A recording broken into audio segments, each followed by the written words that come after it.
Testing 1, 2, 3. Testing. 1, 2, 3. Good evening, ladies and gentlemen. How's everybody doing this evening? Good, Mr. Nelson. Good. Excellent. Yes. Excellent. Very, very good. Very nice to have everybody here. All right. Ladies and gentlemen, you are going to need your manual. We're going to be in Unit 21. We're only going to do a couple initials to fix your initial page, and then we're going to start the math. And the math starts with a problem in Unit 21. If you have your book, that's fine, your ebook. If you don't, no worries. No worries at all. All right. But if you have your book, then what I would like you to do, ladies and gentlemen, is open up your book to page 420. And it'll probably be 419 in your ebook, where it says federal laws that impact closing.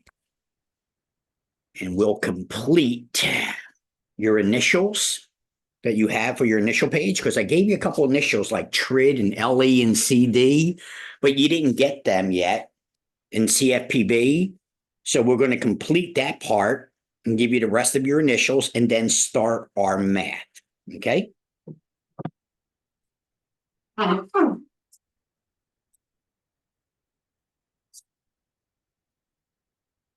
righty.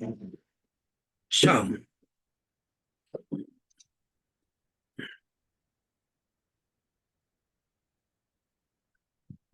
ooh. What a day. Okay, so on page 420, where it says federal laws that impact closing, we talked about RESPA already. The Real Estate Settlement Procedure Act is a federal consumer law that requires certain disclosures about mortgage and settlement process, and this is the part where you need to understand, prohibits certain practices that increase the cost of settlement services, such as kickbacks and referrals. Ladies and gentlemen, if you're going to refer a home inspector, if you're going to refer a lender, if you're going to refer a title company, then you have to make sure that you don't refer just one company. If you refer just one, that's a RESPA violation. So you got to give your client choices. They have to have at least 2 to 3 choices. Otherwise, if you do a referral or a recommendation and only give one choice, that's called a RESPA violation. All right. So you need to be careful about it as a real estate agent. Go to the last paragraph. All right. Federal agencies insured by FHA and guaranteed by VA and administered by HUD all fall under RESPA. Let's give you your final initials, ladies and gentlemen. RESPA's enforcement has been transferred from HUD to the Consumer Financial Protection Bureau, the CFPB. CFPB, ladies and gentlemen, stands for the Consumer Financial Protection Bureau. This is like the FBI. It was created by President Obama under the Obama administration. So this government agency called the CFPB is like the FBI. And it was created to go after the banks because the bank showed disrespect to the young president. And so the young president created this government agency called the Consumer Financial Protection Bureau. Didn't exist until Obama created it. And now its main purpose is to have complete oversight of the banks because they disrespected them. So now there's a government agency to enforce the banks. The banks were not happy about this, not at all, but they messed with the wrong person. So when Trump became president, the banks thought they had a friend in Trump, and Trump would relieve the banks of this government agency, but Trump enforced it and put the banks under even further regulations. Now they thought they had a friend with Biden, that Biden would drop it, but that would be ironic, wouldn't it? Because Biden was Obama's vice president when it was created. So it didn't happen under Biden. The banks are banking because they know they ain't got a friend in Trump. They're banking on maybe having a friend in Kamala who will drop this government agency and relieve the bank so the banks can go back to their little nasty games. So the CFPB, the Consumer Financial Protection Bureau, was created under Obama, and now you understand. Look at the second bullet points, ladies and gentlemen. Section 8 has nothing to do with vouchers, prohibits the kickbacks and the fee splitting. That is that RESPA violation. It's a $10,000 fine for it. Section 9 is the most important. Look at Section 9. Section 9 prohibits home sellers from requiring that home buyers buy a title insurance from a particular company. So the law says, ladies and gentlemen, that the buyer gets to choose their title company. But the banks, when they sell you an REO and a foreclosure, the banks want you to use their title company. That's a violation of the law. So understand when you become a real estate agent in a couple of weeks, ladies and gentlemen, that the buyer gets to choose their title company by law, Section 9 of the law. The seller cannot force the buyer to use the seller's title company like the banks like to do. All right. And the last thing, ladies and gentlemen, is Section 10, which requires the banks not to ask for excessive escrow. Remember, escrow is like a security deposit. All right. And the banks are only allowed to ask for 1 year in escrow. That's going to be on your state exam. 1 year. All right. For taxes and insurance and reserve. Okay. Now let's finish up with the initials and we'll get started on the math class. So TILA, TRID, ladies and gentlemen, you have an initial called TRID. And it takes two acronyms to make this third acronym. TRID stands for TILA, RESPA. That's two acronyms. TILA stands for Truth in Lending Act, and RESPA stands for Real Estate Settlement Procedure Act. So we have two acronyms to make the third, which is TRID. TRID, TILA, RESPA, Integrated Disclosure. All this means that they replace the old forms with new forms. Two forms, the GFE and the HUD. We don't use them anymore. TRID, Integrated Disclosure Act, replaced them with the two new forms, your last two initials, LE. LE stands for Loan Estimate, as you can see. So we replaced the GFE, the Good Faith Estimate. We replaced that with the LE, the Loan Estimate, under TRID. And we also replaced the HUD-1 with the CD, last initial. The CD stands for Closing Disclosure. CD, Closing Disclosure. So TRID simply means we replace the old forms with the new forms. And the new forms are the LE and the CD. All right. So now, ladies and gentlemen, we're going to get ready to get started on the math. Now, I need everybody to go to, ladies and gentlemen, page 437 of your book. We're going to get ready to start math. Now, listen to me. Listen to me. I can't do this class silently. I cannot do a math class silently. And you're going to need a calculator. It's a math class. Unless you're a savant and you could do it in your head, you need a calculator for this class. If I start asking you for some answers and you guys don't want to talk to me and give me any answer, I'm going to end the class. Does everybody understand? Yes. Okay. Yes. Okay. Very, very good. Very, very good. I can't help you in math if we're not communicating. So go to page 437. And we're talking about the arithmetic of prorating. Understand this, ladies and gentlemen, there is no way to do real estate. Can't do it without proration. There is never a day that's going to happen where we're going to try to do settlement without proration. We can't work around it. So this is definitely something that you need to learn and understand because we can't work around it. All right. So the arithmetic of prorating.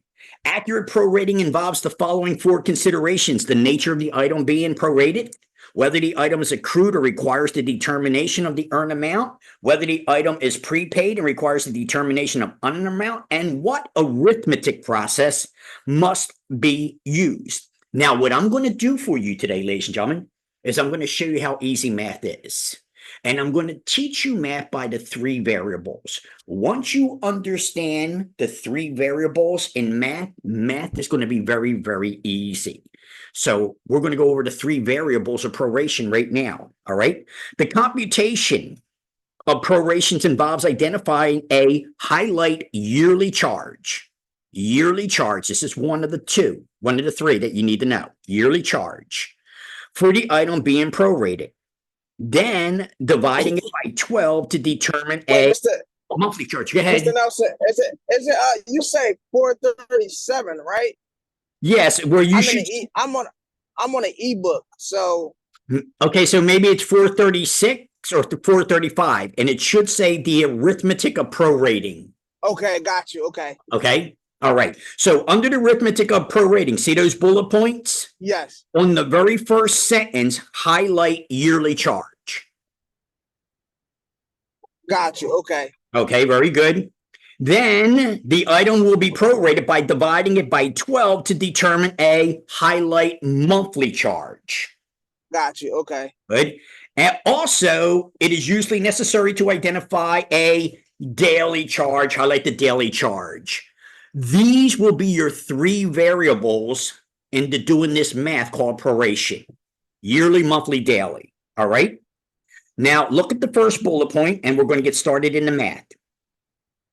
Even though there's 365 days in a year, we're going to be using a bank or a statutory calendar of 360 days in a year, not 365, but we're going to make it easier.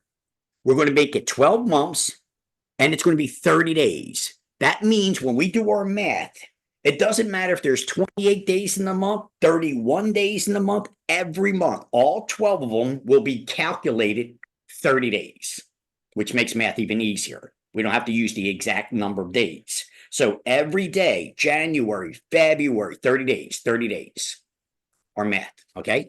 It gets easier. We'll talk about it. So go to the next page in the gray box, and let's start our first math calculation.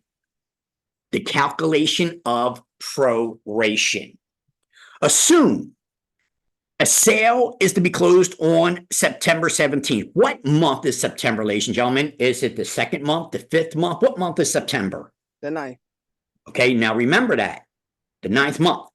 Assume that a sale is to be closed on September 17th. Using a 360-day year, prorate the current real estate taxes of $3,600 for an accrued period of 8 months, 17 days. Didn't we just say September's 9th month? But the arithmetic is telling us 8 months, 17 days. Why?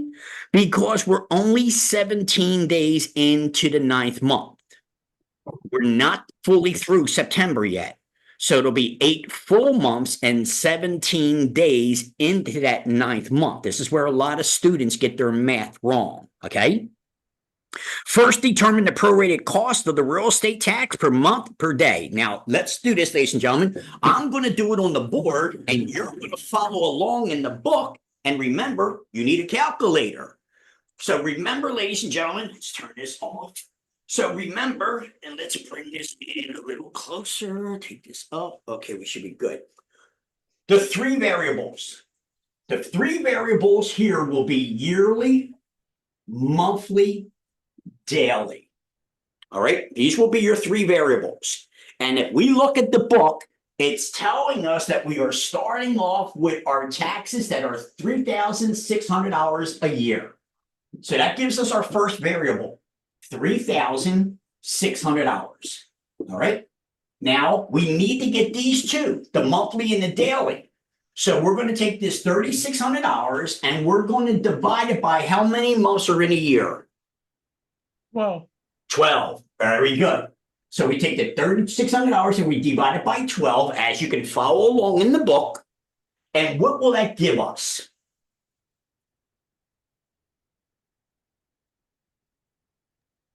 $300. Very good. If we take $3,600 and we divide it by 12, it's going to give us $300. And now that gives us our second answer for our monthly. Our monthly is $300. Now we need the daily. So we're going to take this $300 and we're going to divide it by how many days in a month? 30. 30. Very, very good. 30. And that's going to give us what? 10.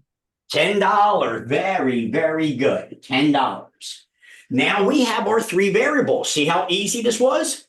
It gave us the $3,600. We divide that by 12 months in a year. That gave us our monthly. And we take the monthly and divide it by 30 days in the month. And that gave us our daily, $10 a day. Now our settlement is September, what is it? September 17th.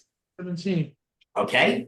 Now we need to know how much the seller paid and how much the seller has coming back in the form of a credit based on the settlement, because the seller has already paid the government $3,600 for the whole year.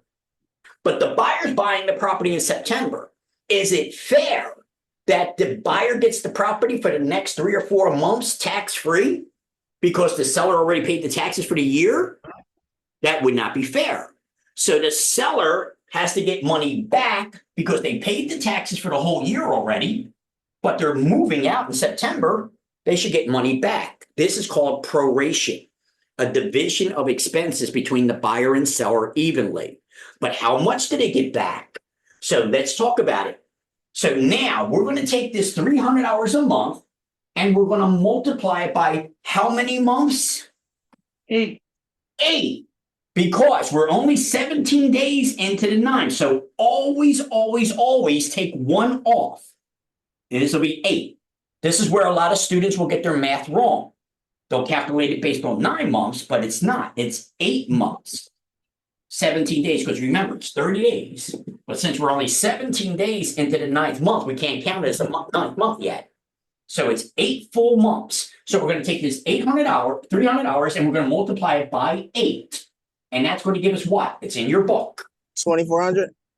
And that is correct. 2,400, $2,400. Very good. And now we're going to take this $10 a day and we're going to multiply it by how many days? 17. 17, because we're making settlement September 17th. 17. And that's going to give us what? 170. $170. Now, ladies and gentlemen, this is telling us what the seller is responsible for. So what we're going to do is we're going to take the 2,400 and the 170 and we're going to add them together.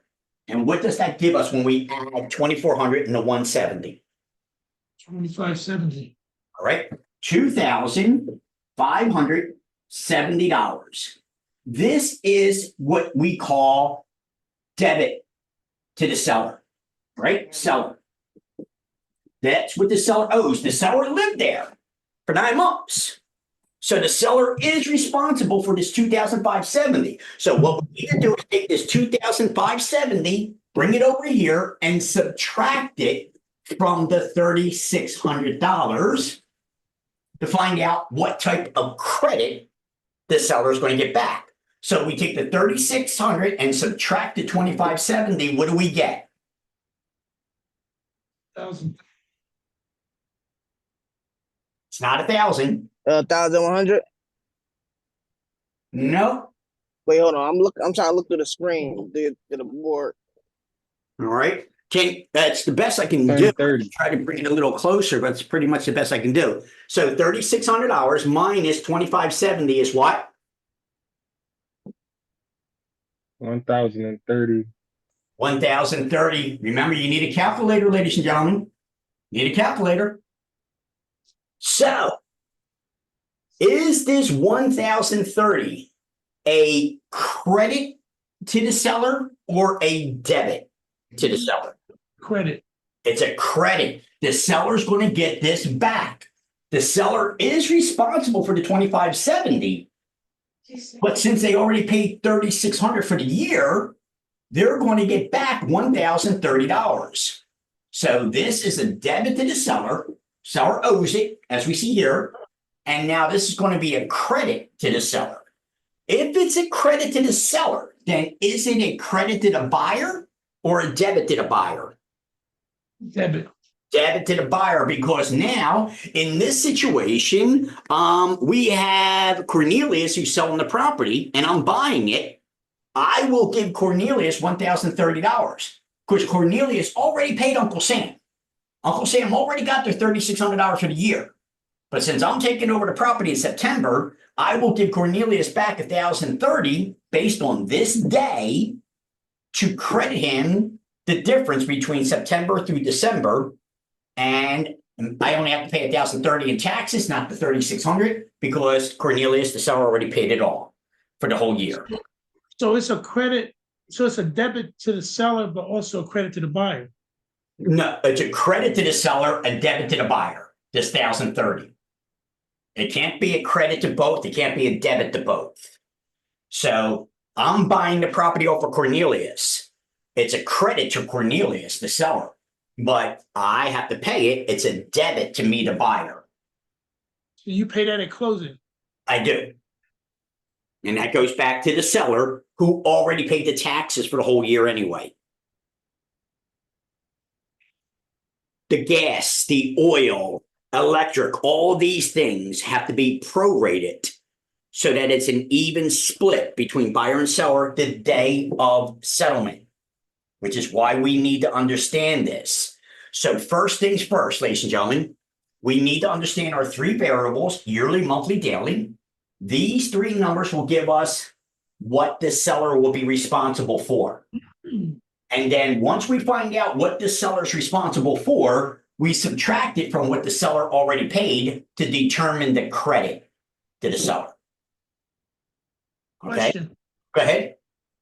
So when you sell property and it's under your name, your social security number and all that information, when you sell the property, how does the utility how does the utilities go to the new owner if they were in the old owner's name? So when we do a final walkthrough, the buyer's going to go to settlement. We do a final walkthrough and we do our meter readings, gas, electric, water. The buyer had to make arrangement with the utility company to have them turned on. The seller had to make arrangement with the utility company to have them turned off. The title company will have already gotten meter readings from the utility company. We will back up those numbers by taking meter readings the very last day before we go to settlement of the gas, the electric, and water to verify that the meter readings are accurate and that the buyer will be buying the property from those meter readings on. Okay. So they can't get over with the utilities. They can't, they may try, especially with water. A lot of people knew how to rig the water meters until they started changing the water meters. So they could try, and it's been done, it's been tried, especially with me, but I wouldn't let it get past me. But in any event, it could be tried, but this is what we need to do. As a real estate agent representing our client, we got to make sure. So we're going to do the meter readings, make sure that the meters are accurate, back up the numbers with the utility company's numbers to make sure no Mickey Mousing took place with the meters to protect the buyer from the point of buying the property forward. Okay, so this was the one that's in your book. We're going to do 2 or 3 more just to make sure that you understand the formula, because when my students don't pass the exam, it's usually because of 2 or 3 questions, and guess what they are? Math questions. All right, so I want to make sure that I'm running a special class for you guys just so that you understand the mechanics of the math, and it's not hard. It's not hard at all. How many questions of math is it usually? Now, you got your transcripts from me, right? Right. And in that email that I sent you, there was the answer to your question, but I believe, let's do this again. Hold on 1 second so I can give you an accurate. And when you signed up for my class, day 1, I also gave that to you in an email as well. But to give you an accurate answer, so that my numbers are correct, since we're doing math, let me tell you in a second. But I did give it to you already, but we'll talk about it again in a second. Just waiting for my computer to bounce up. All right. And let's do the welcome. Let's start with that one there and see what we have. Welcome. Student email key plant. Let's see if this is the one. See if we get lucky. Lucky, lucky, lucky, lucky. Come on, come on, come on, come on, open. God damn it, why does it take so long? Even another second to open. Answer your question. Don't open it.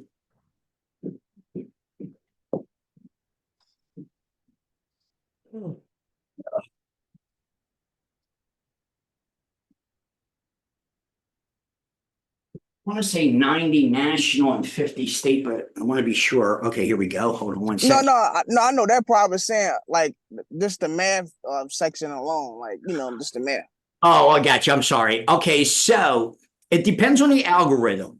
It'll probably be anywhere from 5 to 8. So let's say you take the exam the first time, you had 5 math questions, you didn't pass. You took the exam again, 5 questions, you didn't pass. You took it a third time, 8 math question. So it depends on the 4 algorithms. So it's going to be anywhere from 5 to 8 math questions. Okay, thank you. You're welcome. And it was 90 questions on your national. You got to get 75 of them right. Or 75. And there's 50 questions on your state. You need to get 40 of the 50 right on the state. And as I said. Okay, all right. So I thought it was only 7. I mean, like 7 you can get wrong. Yeah, now you need a higher score on the state than my class. But Okay. Your scores were very, very good. Your scores will qualify you to pass the state exam. Okay. Right? Just keep up the good work that you've been doing, and you will have no problem. All right. Appreciate it. You're welcome.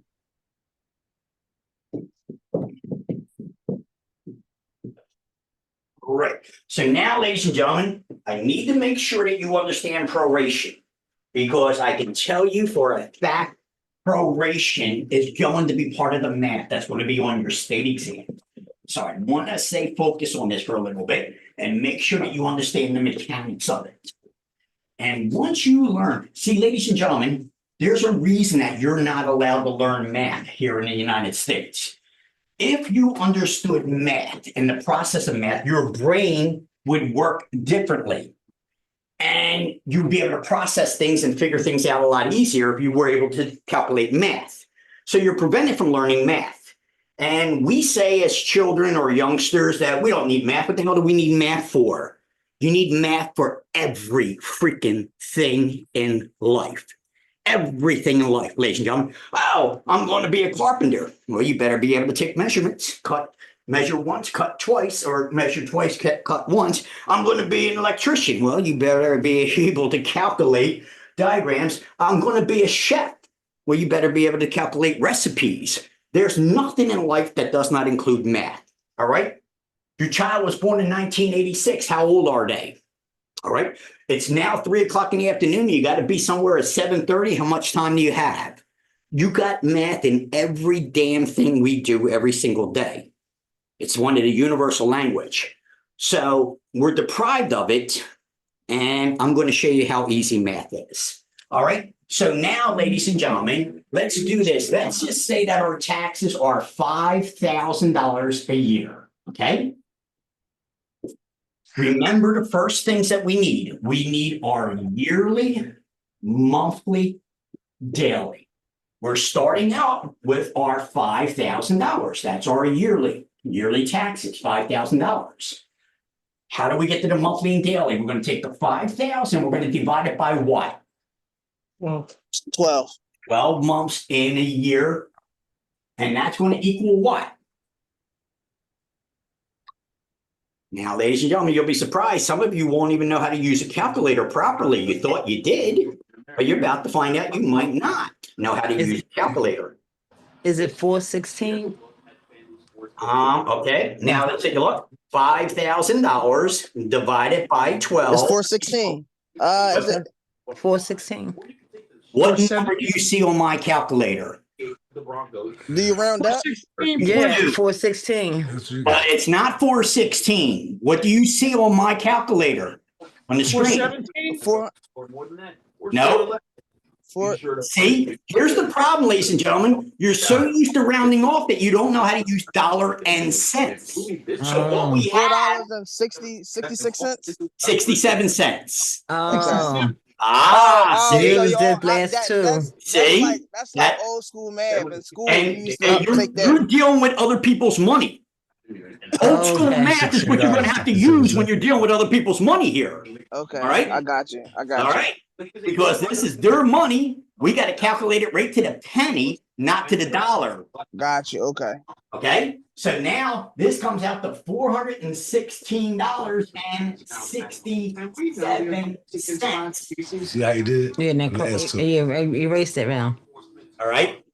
So now we move this number 416.67 here. Now we have our monthly. No, No, clear it. All right. 416.6007. See that? Okay, little talk in the background now. What do we do? How do we get to our daily? We're gonna take this 416.67 and divide it by what? 30. 30. 30 30. days in a month. Very, very Right, good. top. 30. So that's $13.89. There we go. There we go. oh, yeah, I see. Divided by Yeah. 30. That is Okay. $13.89. 89 cents. You gotta put the Excellent. points on it, babe, or you won't get it right. Excellent. There you go. Correct. We got to make sure that the math is done correctly, especially when we're dealing with other people's money. Now, see what happened here? We started off with the $5,000 a year in taxes.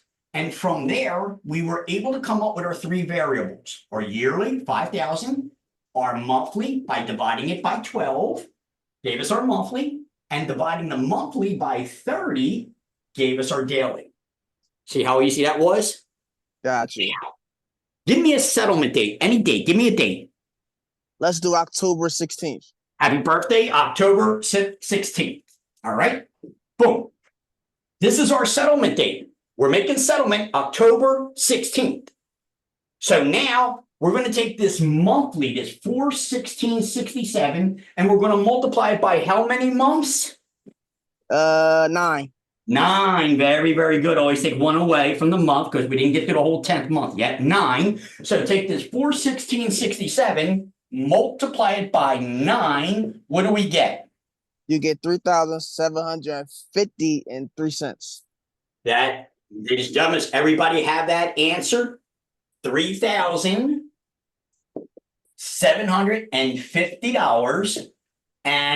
$3,750.03. Take the 416.67, multiply it by 9, and you should come up with that answer that Cornelius just gave us, $3,750.03. Everybody have that? Yeah. Now, we're going to take this 1389 and we're going to multiply it by how many days? 6. 6. Is that 6? Is that a 6? 16. Because we're making settlement October 16th. So we're going to take the 1389 and multiply it by 16. 16 days. And what do we come up with? If we take the 1389 and we multiply that by 16, what do we come up with? 220. You get $222.24. Very, very good. 222.24. Now add these both up, the 222.24 plus the 3,750.03. And what do we come up with? $3,972.27. Very, very good. 27 cents. Now let's rekindle. Let's recap. So first of all, we know what our yearly taxes were, 5,000. We divided that by 12 to come up with our monthly. We divided it by 30 to come up with our daily. So we had these numbers. Now that we have a settlement date, ladies and gentlemen, all right, hold up here.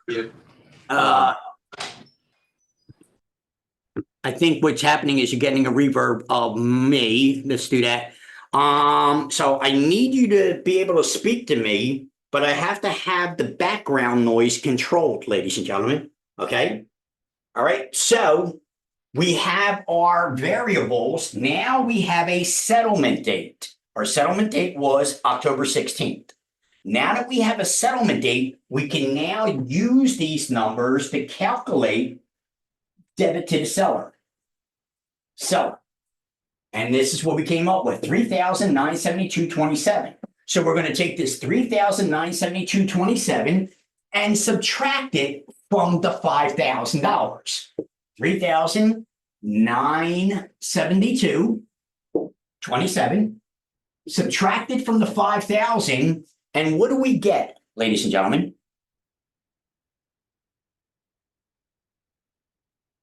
I'm lost. That's okay. We'll go back over it. Okay. Okay. So we take the 5,000 and subtract the 3,972.27. What do we come up with? Remember, just see what's on the board. Calculate what you see on the board.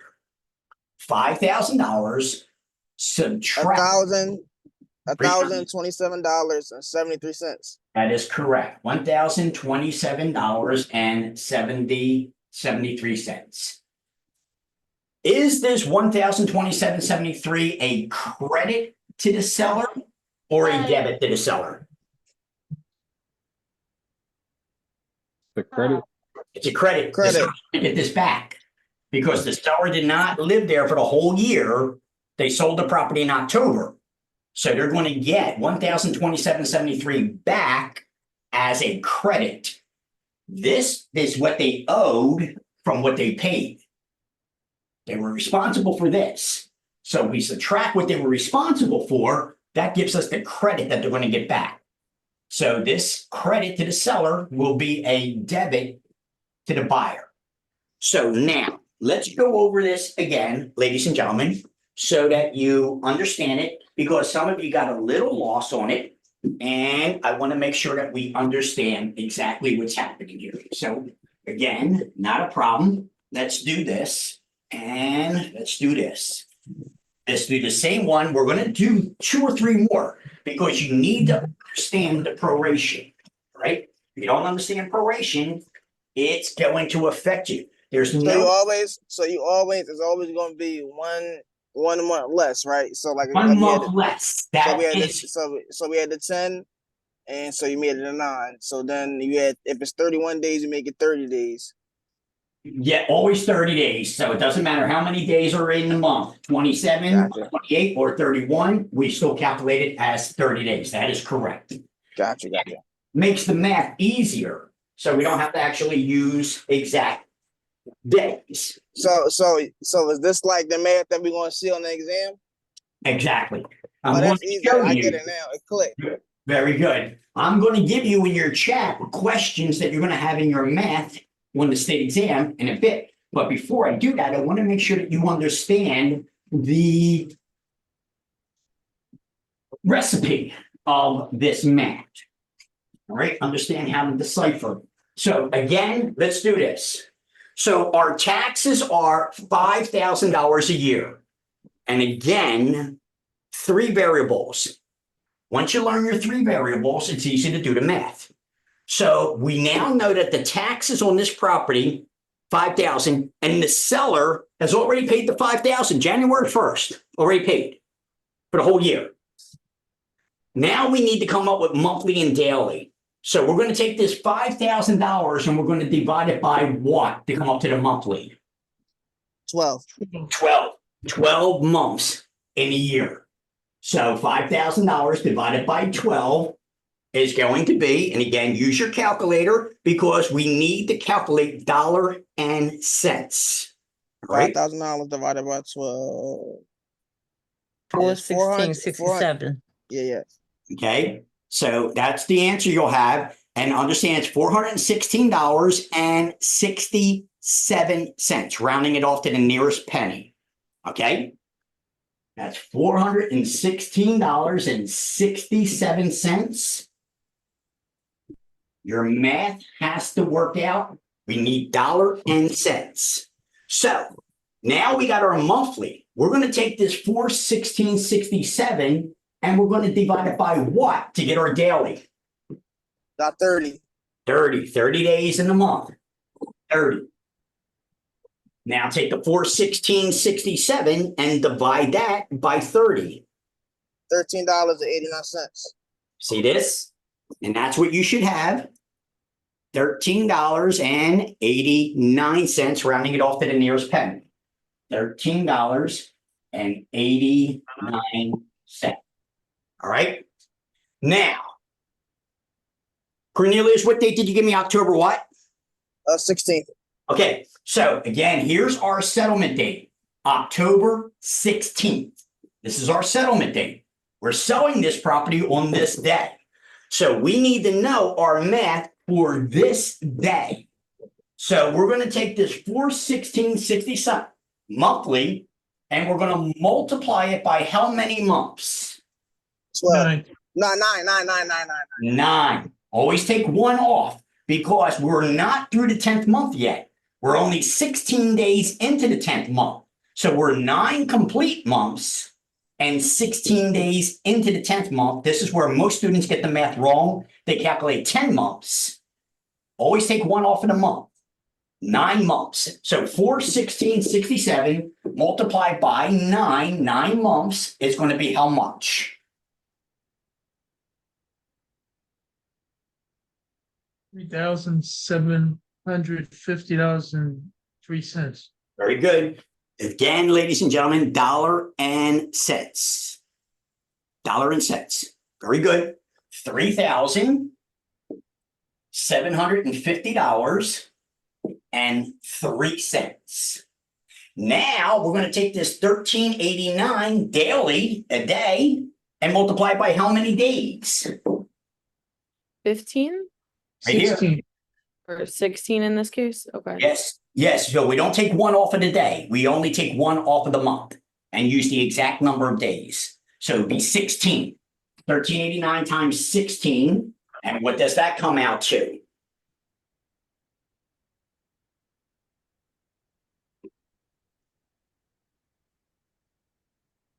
Is it $222.24? That is correct, ladies and gentlemen. That should come out looking like that. All right.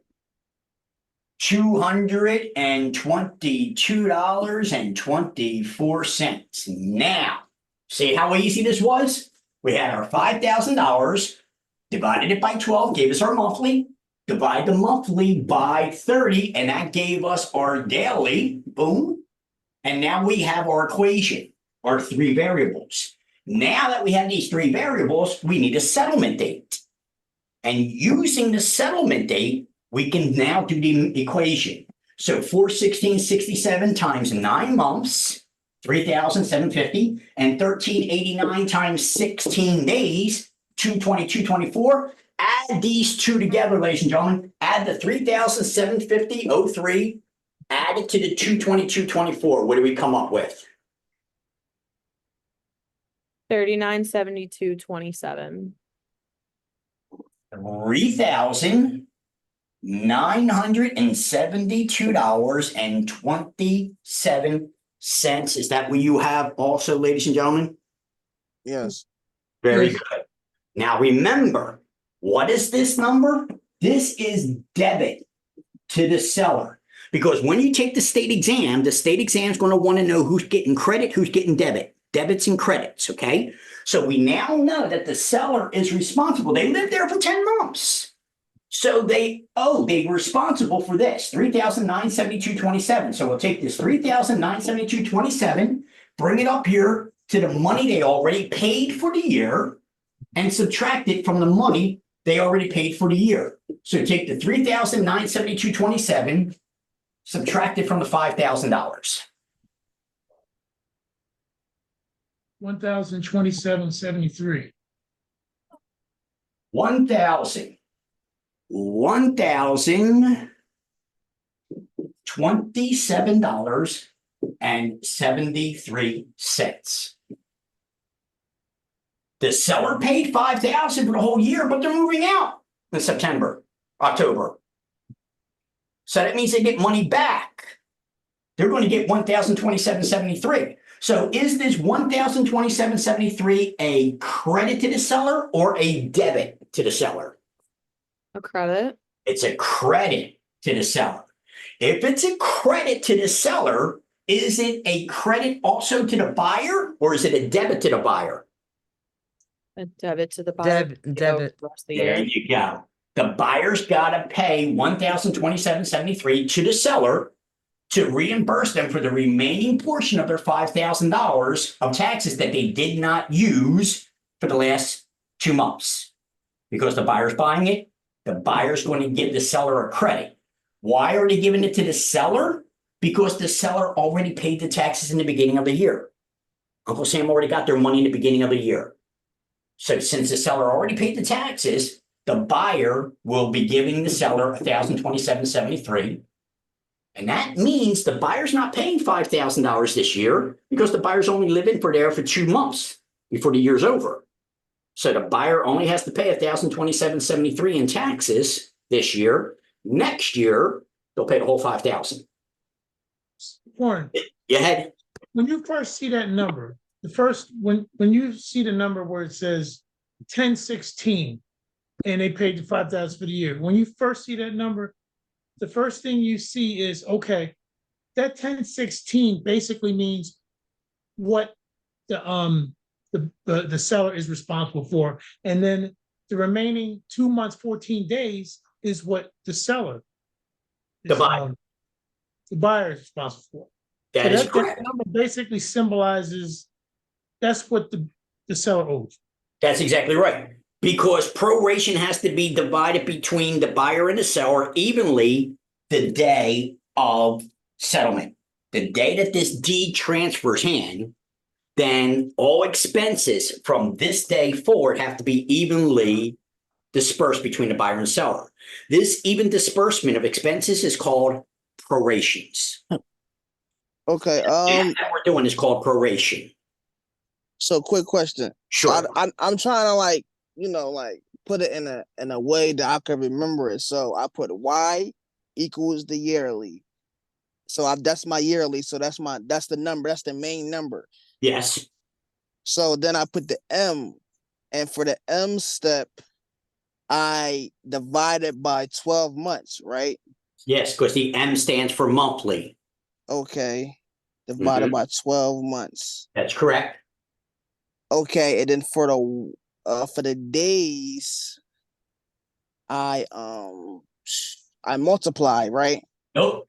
So it is going to be divide, multiply, add, minus. So divide 5,000 by 12. Right. That gives us the monthly 416. Right. Then take the 416.67 and divide by 30. 30. Okay. Divide by 30. Divide by 30, and that'll give us our daily number. So we already did our first two, divide.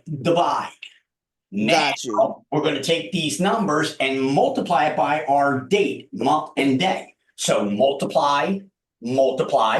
So multiply times 9 months, multiply by 16 days. And times then we're going to add these two numbers together. And then we're going to take this number and subtract it from the original start number. So I times month. So after I get the days, the 30 days, right? Yes, I times the month and days.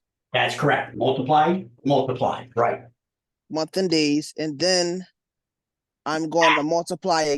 I'm going to Add these two together. Okay, got you. So Okay. that's okay. Got you. Very good. And then after you add these two together, we're going to subtract from the original number. Okay. So it'll be divide, multiply, add, subtract. If you want that equation. Okay, got you. Okay. Got you. So Okay. all right. So I think if we do another one, I think I should be able to. And that's what we're going to do. We're going to do at least two more to make sure that you all understand it completely all together. Right? Because this is the most important math on your state exam and in your career. Now, here's what you need to understand. For the most part, the title company is going to do the LE, the loan estimate, and the CD, the closing disclosure, which I told you in the beginning. But even though the title company's doing the math, you need to explain it to your client. That is going to be hard to do if you don't understand how to do the math. How can you explain it to your client if you yourself don't understand it? This is why I want my students, this is why I run this special class for my students, to make sure that you understand the mechanics of it so that you can be great real estate agents. So let's do this, ladies and gentlemen. Let's do a mansion. Let's say that the taxes on this property are, let's go big. Let's say that the taxes on this property are $72,000. $72,865. All right, that's the taxes on this property. All right. 72,000. You want to be boss? You want to be in those $1 million mansions? Okay. This is what it's going to cost you. So now remember our variables: yearly, monthly, daily. We now have our yearly. The taxes yearly are $72,865. We start off our equation with this number, our yearly number. From here, we're going to work it out. So now, how do we get to the monthly and the daily? We're going to take the $72,865 and we're going to divide it by what? By 12. By 12. Very, very good. By 12. And again, unless you're a savant, you need a calculator. All right. Take the $72,865, divide it by 12 months in a year. And what do you have, ladies and gentlemen?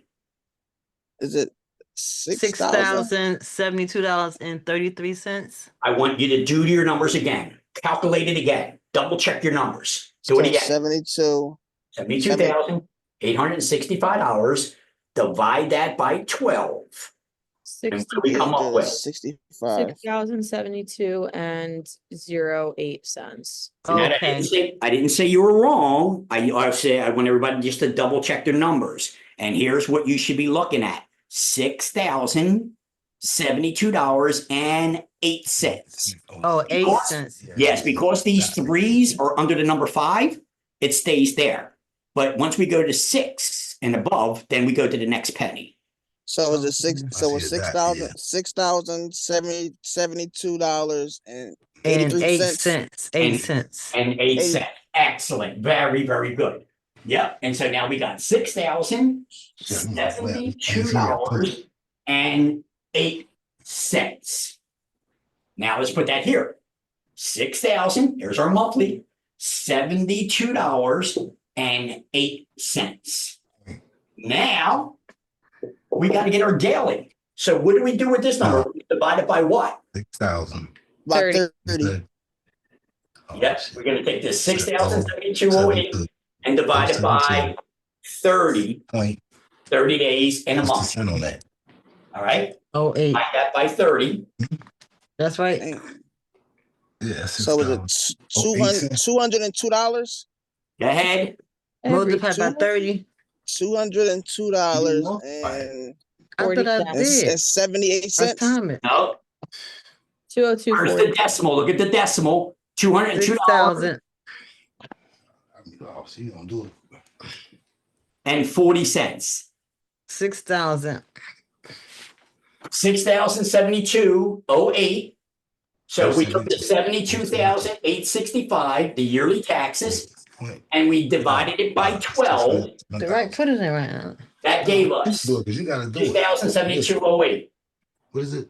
6,000. 6,072.08. 0.08. Right? And then multiply. No. Divide. Divide By how many months? How many days in a month? 30. Divide by 30. So 202 dash, Go ahead. is it 40 or is it 67? And that's going to be 202 40. Oh, 40 40. cents. We See, didn't that's go what's for the next confusing. penny. And notice how you're struggling with the pennies, the cents, because you're not. Because I'm always thinking that it comes at the end. And we round off everything. We don't actually use cents. Dude, this is a dollar mark. What does the cents mark look like? Period. A period. Oh, wait, like the No. actual cent mark, it's like a Yeah. C with a line through There it. you go. This is the cent mark. But we don't even use it anymore. We use the dollar, but we never use the cents. Because nothing is sold in cents anymore, And inflation. that's not true. But everything is sold in cents. You get taxed. I mean, This just tax- cents. I mean, just cents. Exactly. So we You don't need have a to dollar here understand how to anymore. calculate the decimal point, the cents. And this last one, it's $202.40. What kind of job You is this? need to understand it. And notice that the calculator is going to give you a long string number. You need to round it off. The calculator gave us 202, and you guys struggled with the 40 cents. But it's $202.40. Right?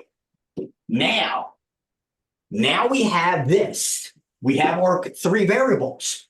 Our taxes are $72,865 a year. We divided it by 12 to get our monthly, which comes out to $6,072.08. And we divide it again by 30 days to come up with the 202.40. See how easy that was? Now, give me a settlement date, any date. Let's do August 8th. August 8th. Is that 8/8? Yeah. Yes. Okay, 8/8. This is our settlement date. So now our math has to be based on this day. So we're going to take this $6,072.08 and we're going to multiply it by how many months? 7. That's right. 7. 7. Always take Seven. the 7. So we take the 6,072.08, multiply it by 7 months, and what do we come up with? Take your time. Take your time. This is not a. So hold on 1,416. And we multiply that by 7. And is this the number you have? Hold on No. 1 second. No. So wait, am I right? Multiply by 7, right? Double check your numbers. Take the 6,072.08, multiply it by 7, double check your number. I did, baby. Is it 42,504. $42,509.06. 504.56. That's right, $42,504.56. Now the 56 is easy because it didn't give us a string of extra Wait, numbers. did I do something wrong? Nope, this is the right number. You have it right. So we take this 6,072.08, multiply it by 7. That's going to give us, multiply it by 7. That's going to give us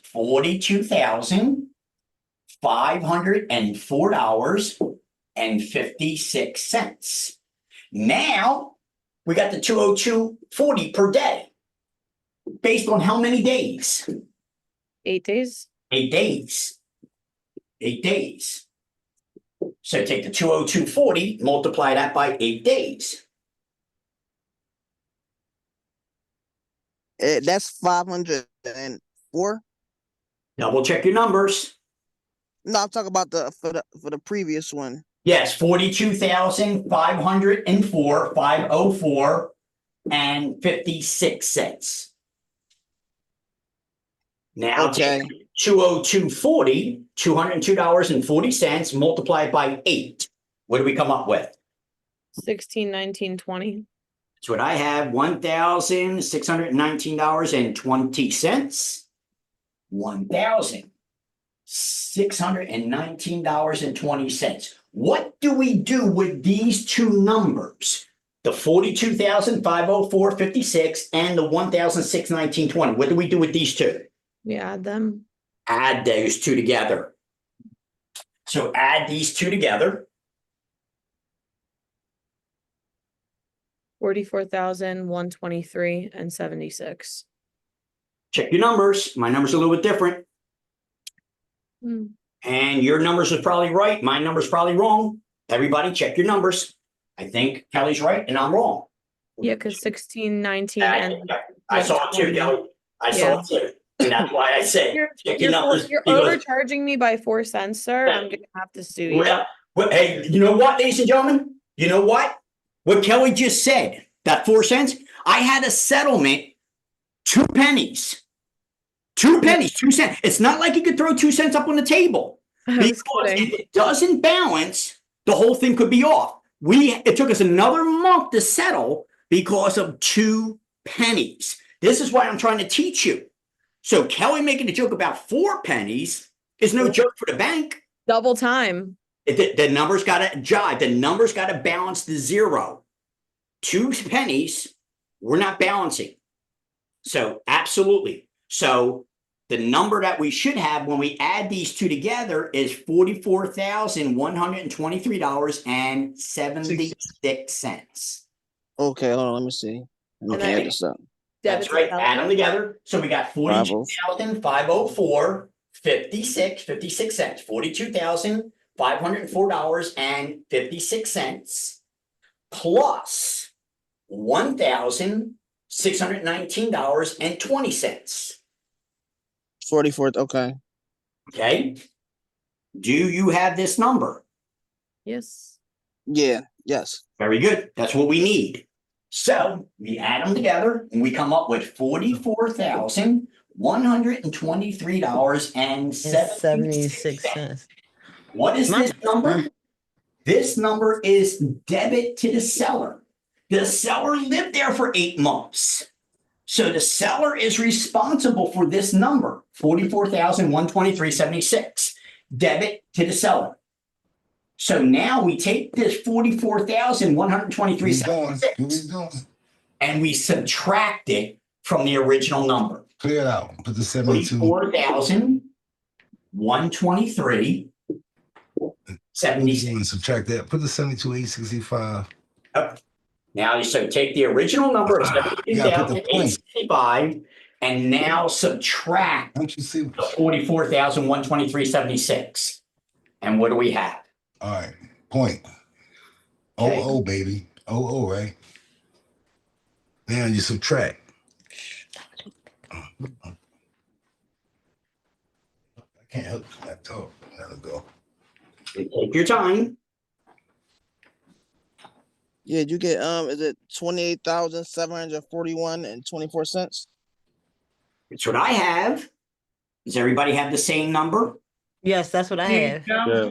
28,741.24 Always double check your numbers to make sure. How can we check this number right now to make sure it's right? If we take this 28,741.24 and we Add add it. 44,123.76, then we should get this number, 72,865. Mhm. So we subtract it or we add these two to get back to our number. We can always check our numbers. So we add these two together, it should give us 72,865. This way we know our numbers are correct. So now, ladies and gentlemen, your numbers are correct. Is this $28,741.24?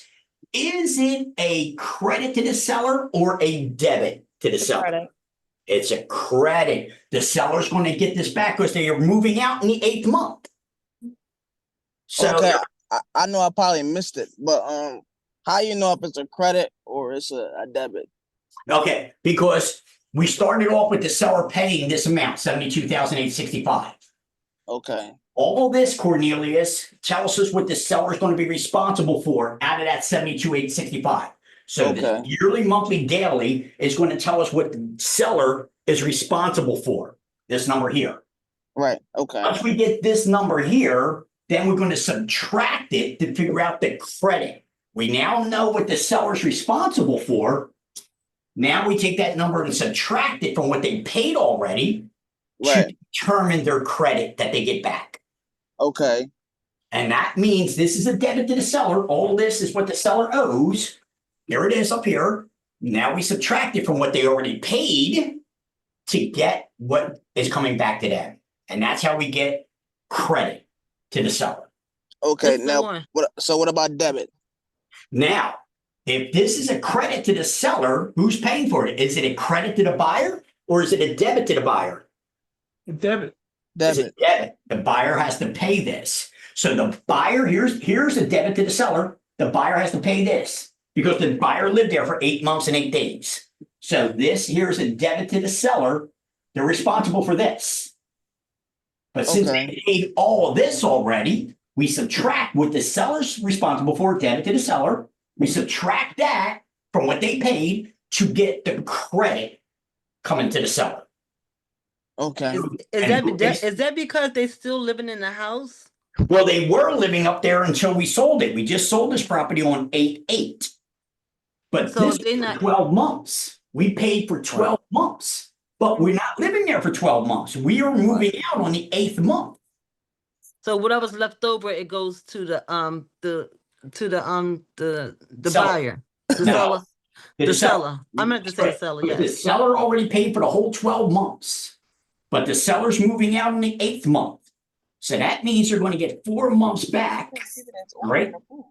Back here to reimburse them, or 7 months back, get reimbursed them. So 8, 9, 10, 11, 12. So there's 4 months left.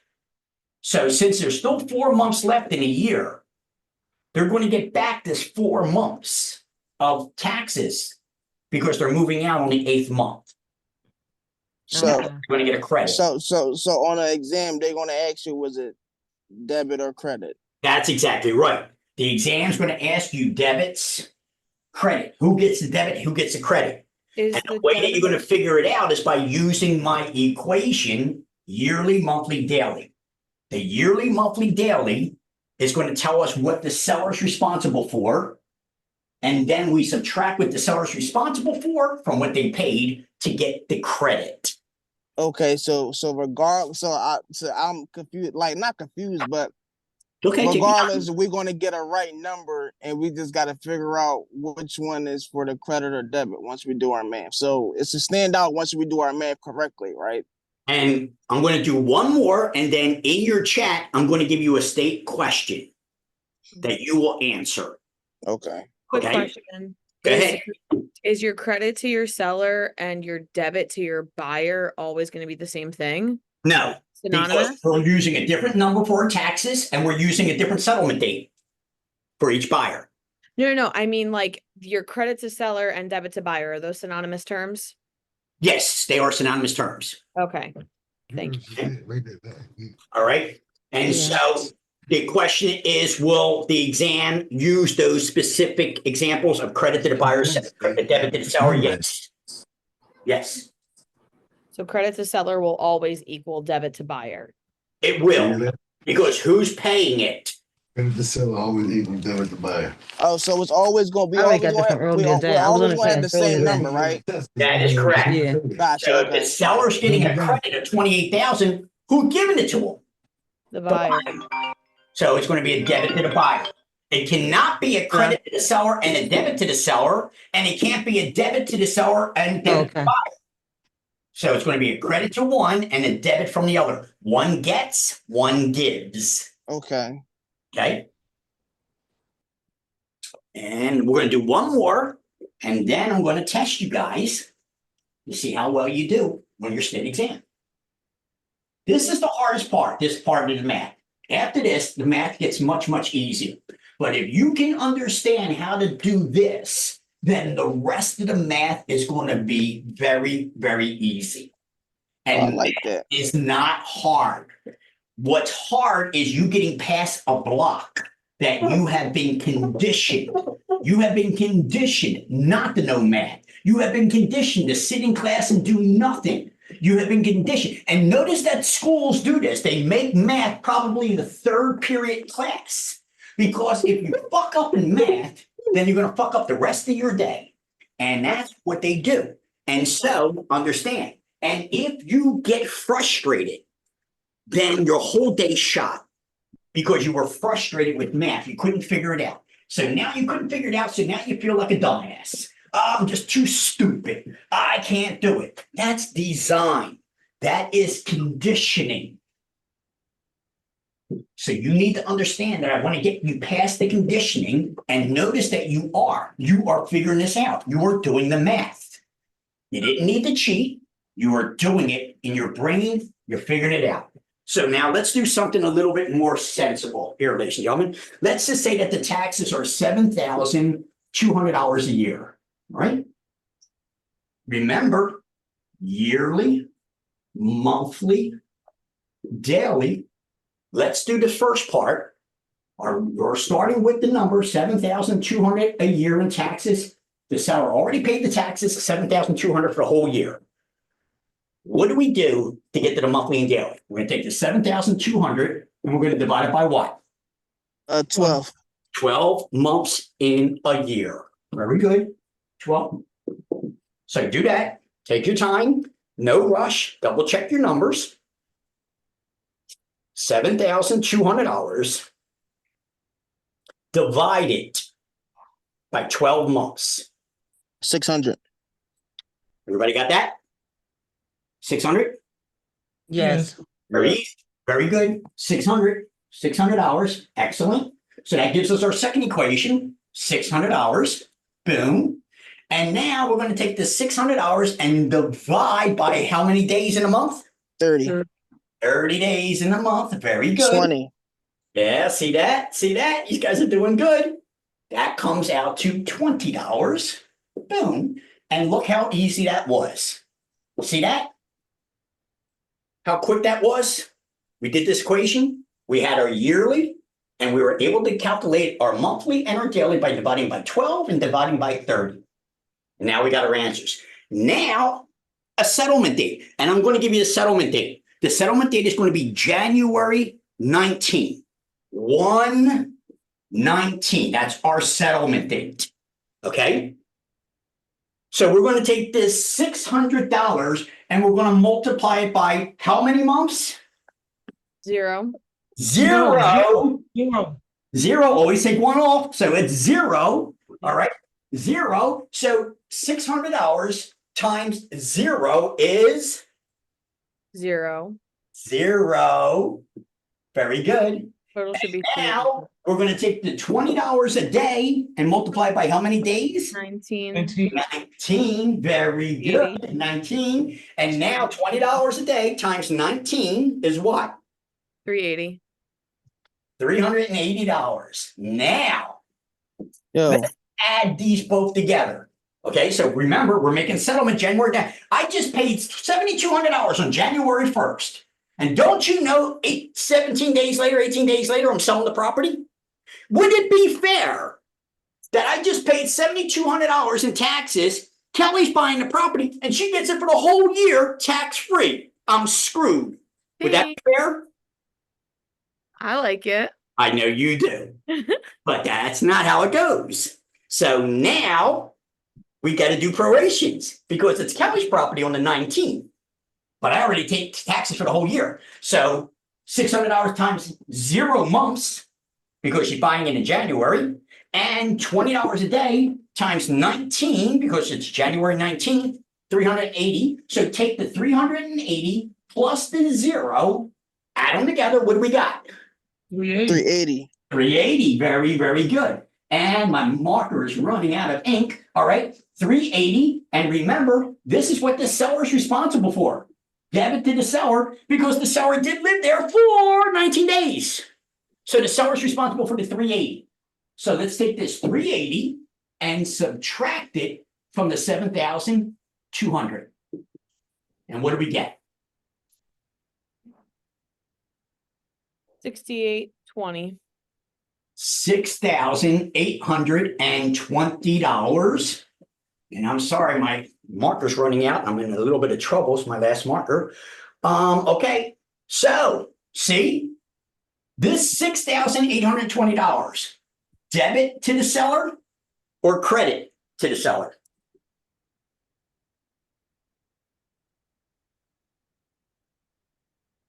Credit. That is correct. Credit to the seller. Is credit. That's right.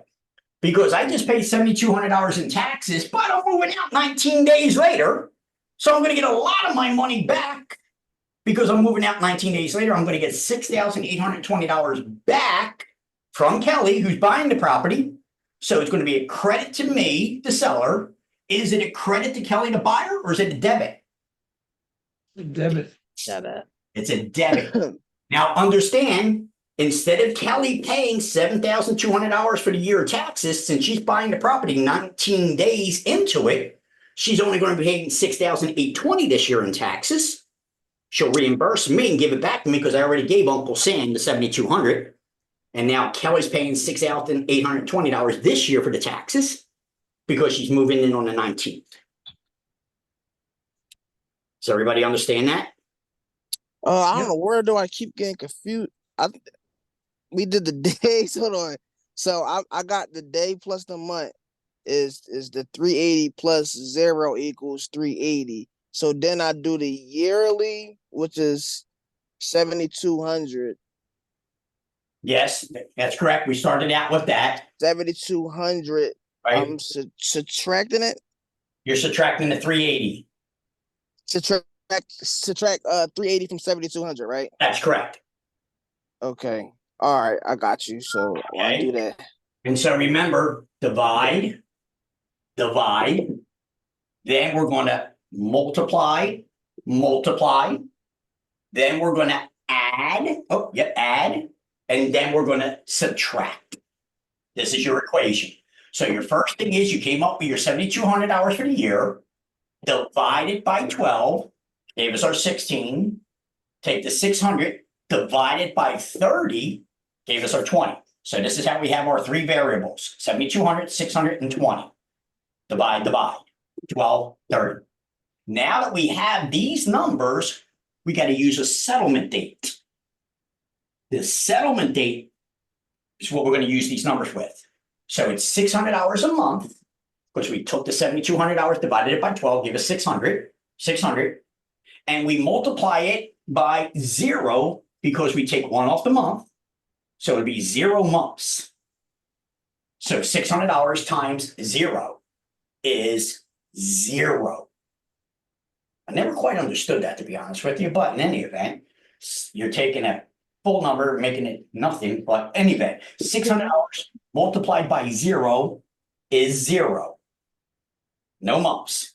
And then the $20 a day multiplied by the 19 days, January 19, will give us $380.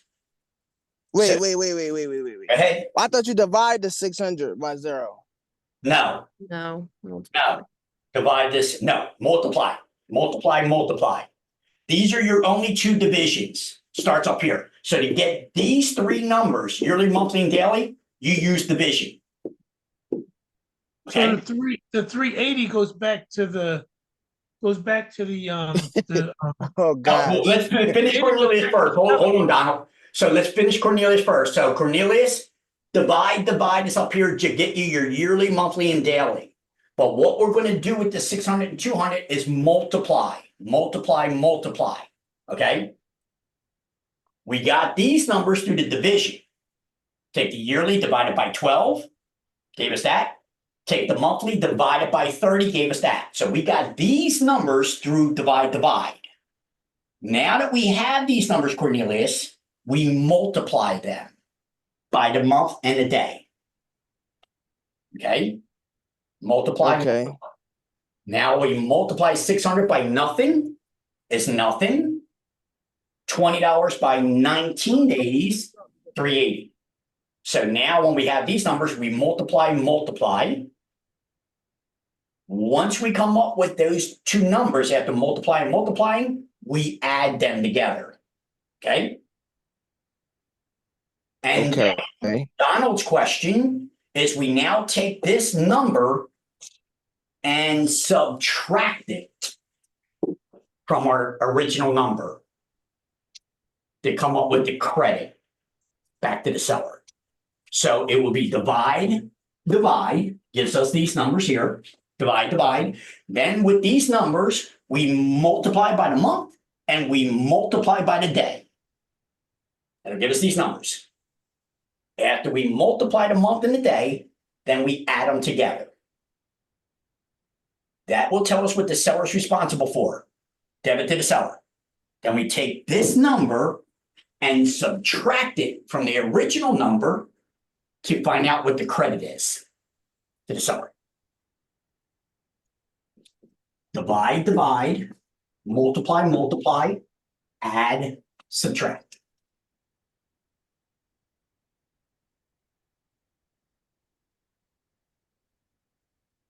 It's easy to allow yourself to get scrambled eggs when you just had it figured out a moment ago. A moment ago, you knew what you're doing, and now you're a little confused. That is a wiring system in your own brain because you're not confused. You're just not processing fast enough. So Right. now what you need to do is just slow it down a little bit so your brain can catch up, and now you can process it. Okay? Because you already know what you're doing, and all you got to do is look at the board. Now, Can I just say that's very encouraging because if any of my math teachers said that to me in high school, I probably would have liked math a lot better. Thank you. thank you. It's not hard. Math is not hard. And all you need is the encouragement to believe in yourself and just see it and then use it. Now that we know the division, the multiplication, it's easy. But I'll make sure that you do understand it so that you can pass the exam. Because, ladies and gentlemen, it is my sincere desire, and the reason that I'm running this class for you is to make sure that you have the arsenal and the knowledge that you need to pass it. All right. So that last equation, the Mhm. 6820 is a credit to the seller, but the 380 is a debit to the seller. That is correct. Because the seller did live there for 19 days. So he's responsible for that 380. That's correct. That's correct. Mhm. So is this included then, like the 6820 then? I know how we got to that number, but how Mhm. do we get paid? Oh, right at the table. And it's just a numbers game. So out of all our numbers of what the buyer needs to bring to the table and what the seller is going to walk away with, all this has been calculated already. Okay. So your job as a real estate agent is to explain why your buyer needs to bring so much money to the table or why your seller's walking away with the money. So the title company will do all this. You need to explain it to your client. So, everybody, ladies and gentlemen, I want you to feng shui. I want you to take a breath, calm your mind.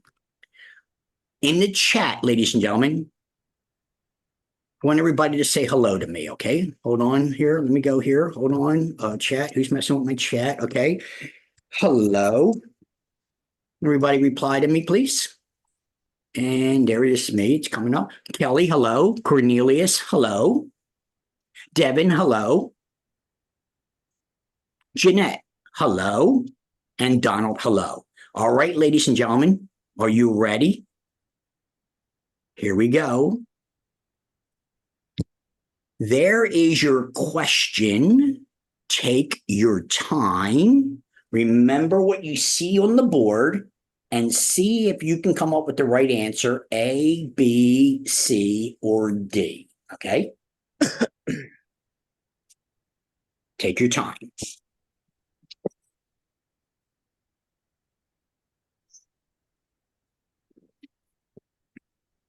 And just reply in the chat, A, B, C, or D.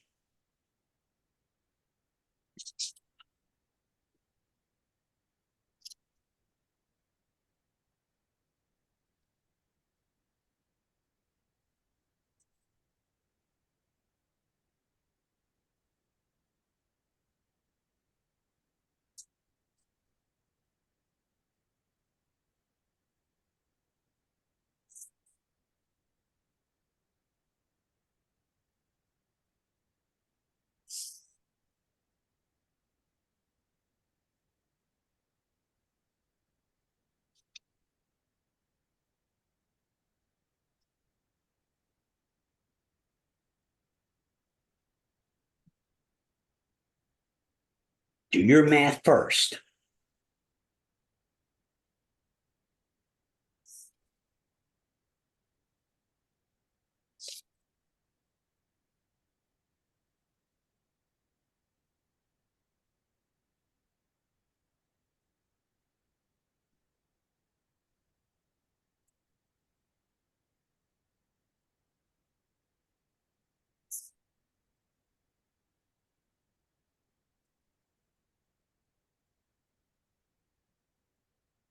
$50.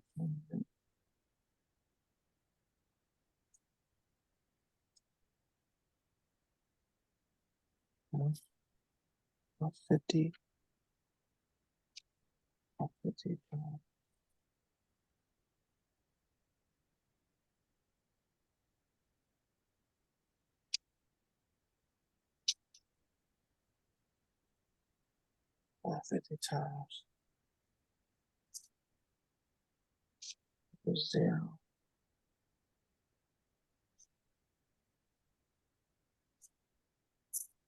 What you say, Mel? Hold on.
Got two students gave me an answer.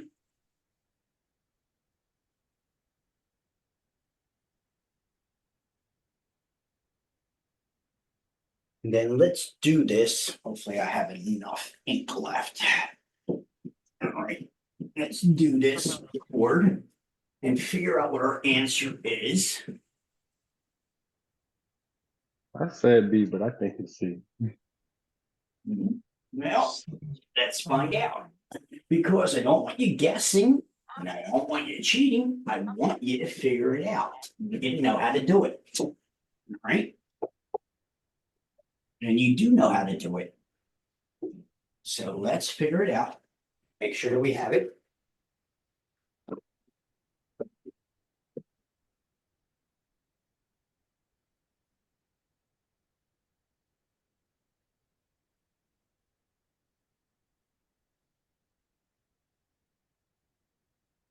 I'm sure my board's dry because I don't have too much ink left.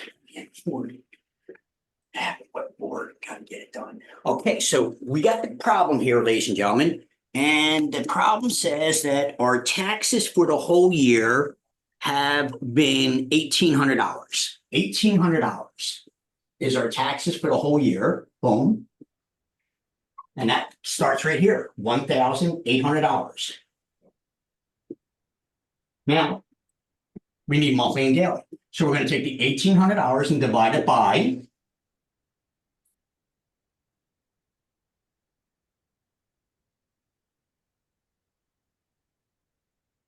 we're going to take the $1,800 and divide it by Oh, 12. 12. Very good. 12 months in a year. $1,800 divided by 12. That gives us what? 150. $150. 150.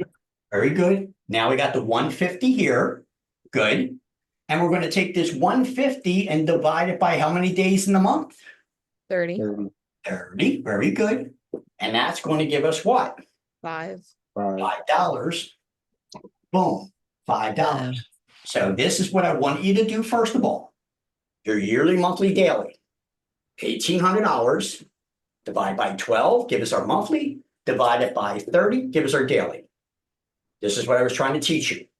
To do this equation first. Start there. Now we have these numbers, that's correct. We now know that our settlement is June 15, 6/15. 6/15. This is our settlement date. So now we're going to take this $150 and multiply it by how many months? Five. Very good. So 150 times 5 months is what? 50. 750. Very good, $750. And then we're going to take this $5 a day and multiply it by how many days? 15 days. Very good. June 15th is our settlement date in this equation. $5 times 15 is how much? 75. $75. Now we add them together. Take the $750, add it to the 75, and what's that going to get us? $825. $825. And we know that this is a debit to the seller. Seller's responsible for it. All right. So now we take this 825 Is it A? and subtract it from the Oh, 1800. So now we got 825. Oh, shuck, no. There you go. Subtract it from the 1800. And what do we get? 975. Oh, so it is C. All right. Uh-huh. We get 975. Poor marker made it as far as it could make it. B. 975. Okay. And this will be a credit to the The seller. debit. That's right. So 825 would be a debit to the seller. 975 would be a credit to the seller. It didn't ask about the buyer, but it would be a debit to the buyer.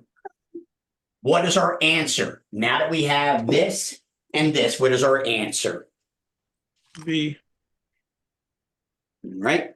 B, credit to the seller of 975 and debit to the seller of 975. B would be incorrect. It's C. C says C. a debit to the seller of 825 and a credit to the seller of 975. C would be the correct answer. Now, think about it for a second. Some of you would have said $1,800 and we're making settlement halfway through the year, June 15th. It's got to be $900. Notice that $900 ain't even part of the equation. Your math would have been wrong. So, Mr. Warren, yes, so you can't like the top number and the bottom number. You can't just automatically just subtract that and just get the answer right then and there? Or do you have yes. to just But how would you get the bottom number of 825 to subtract from? How would you get this 825 to subtract? You need to do this to come up with the 825. Okay. Yep. So I had the right numbers. It's just that the wording in the answers was, you know what I mean? I do. Like- I do. And this is why I was trying to teach you the equation, the recipe. So, and I want you to understand, if you understood your 3 variables, your math would be right. It's just quickly understanding your 3 variables, yearly, monthly, daily. Because as Jeanette said, could we just subtract it from the top number and come up with it? We could, but how the hell did we come up with the 825? But don't you add it together and then you can come up with that? If you add the bottom number with the Yes, middle number. if you add the 975 to the 825, this is only to check your answer to see if it comes Okay. up to 1800. So if you add 825 plus 975, it should equal 1800. That's only as a reference to check your numbers to make sure they're correct. But how did you come up with the 825? You had to do this equation here to come up with the 825. The That's debit- where I stopped at. I stopped at that. I didn't know you had well, I should have continued on with the subtraction. last one. Right, exactly. That's exactly right. So this equation that I'm giving you is what I want you to understand. Then you don't have to worry about the confusion of credits and debits. That's designed to confuse you. If Okay. you did my math, you would already know what the debit to the seller is. You would know what the credit to the seller is, the debit to the buyer. And so you would easily be able to understand the debits and the credits. That's what throws you off. But if you now know how to do this formula, to get your three variables, yearly, monthly, daily, and knowing how to use the settlement date, multiply these numbers to get to this debit to the seller. That's it. Now we take this number and subtract it to get to the seller's credit. Debit to the seller. Seller lived there 6 months. Seller's responsible for this. They lived there. All right. Responsible for this. But they paid for the whole year already, 1,800, but they're moving out halfway through. So now we subtract this from what they already paid to figure out what their credit is. And you're always going to start with the yearly. So the math is always going to give you, just like you see in your chat, the math started with the $1,800 a year. And then it gave you a settlement date and asked you who's getting a credit and who's getting a debit. That's all the question was. It gave you the $1,800 and the settlement date. You need to know how to do this. You need to know how to take that $1,800 yearly, get the monthly number and get the daily number from that, divide by 12, divide by 30. That gives us these numbers. Now we multiply these numbers by our settlement date. The two bottom numbers. That's right. So you don't. And that's part of your equation in your chat. It said that you were making a settlement on June 15th in the question of your chat. So June 15th is our settlement date. So do you multiply it by 150 times the settlement date? The 150, that's right. We're going to multiply the 150 by how many months? 5 months. Very good. Multiply it by 5 months. And then we're going to take the daily and multiply it by how many days? 15 days. There you go. And so now that we had our equation here, we multiply it by our month and our day. 150 a month by 5 months, $5 a day by 15 days. And that's when you add? Then we add those two together. And that tells us the debit to the seller. The seller's responsible for this because they lived there for 6 months and 15 days. So this is what they're responsible for. But since they already paid for the whole year, we take that number and subtract it from what they paid for the whole year to figure out what their credit back to them is going to be. And now we have their credit. Debit to the seller, $825, subtract it from what they paid, and it's going to give us a credit to the seller of $975. You don't have to worry about the debits and the credits confusing you if you do this calculation the way I taught you. This will always lead to the debit to the seller, what the seller owes, and we take that number and subtract it from what they paid to get to their credit. My problem is where to put the decimals. Like when I did the 1,800, I didn't put the decimal and put the other last 2 zeros, so that's fine. You know, my answer came out the way it did. It's okay, because your calculator should have automatically figured out that it would have been double zeros if you did not put point anything. If you only did 1,800, the calculator would automatically figure it out 1,800.00, even if you didn't put it in there. Yeah. Okay. Yeah. Okay. All right. So remember to use your dollars and cents. This happened to be all even numbers, no cents. But again, that was the question that the exam gave you. And so that's why it is. So what you see in your chat is a typical state question, a typical math question on the state exam. Questions or comments? Can we get another one? I'd be happy to do it. Yeah. Sure, absolutely. I'm determined. That's okay. That's okay. Right? That is right. I don't have one to give you in your chat. I'm going to give it to you on the board. Okay. So in your chat, we're just going to change the numbers. Okay. I'll bring it up. All right. So you know what? Let's do it this way. I'll give it to you in the chat. I'll give you another question in your chat right now. Let's see if you guys can figure it out. Okay. And then I'll do it on the board for you. So let's see if you remember what I taught you.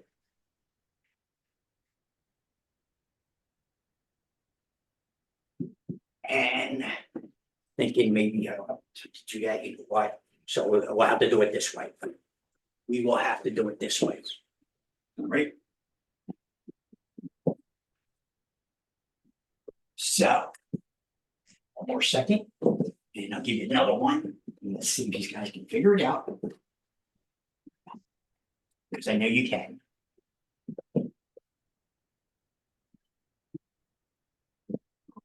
So, I need new markers, I need a new board. That's okay. That's okay. It lasted another year, so I can't complain. Alrighty, now. I have a problem, I don't have a marker, give me a marker. Ay, ay, ay, ay. I am out of a marker here, but I didn't expect, I should have. The other marker, give me 1 second.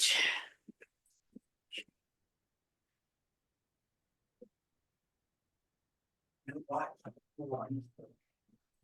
Hold on, I do, it's not gonna be black. But I think I got a blue one.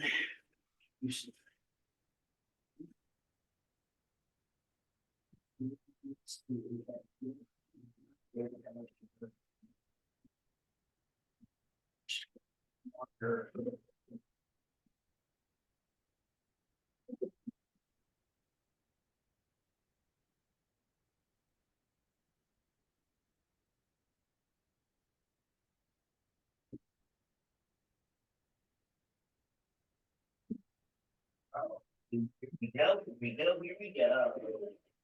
Let's see if any of these bad boys work. Right? You work? All right, so let's do this. Let's say that the taxes are going to be $12,980, okay? Remember what you need to do. $12,980. And our settlement date is going to be November 3rd. All right. Go to town, ladies and gentlemen. Do it on pen and paper. Figure it out.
Mr. Warren, I got 12,980. The zeros have to go on the end as well? You don't have to because it's Okay. double zero. All Because right. it's kind of confusing. Oh, Okay, You can add them to double zero if you want, or you don't have to with the okay, zeros. Okay. all right. Okay.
So what I want is debit to the seller, credit to the seller.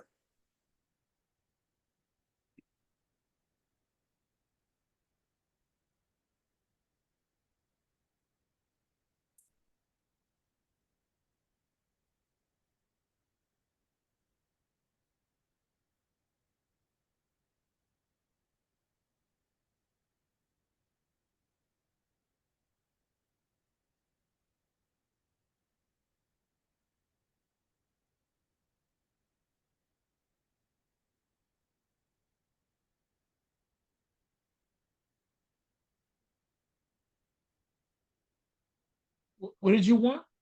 Credit to the seller, debit to the seller. Do you want the answers in the chat? Yes, please.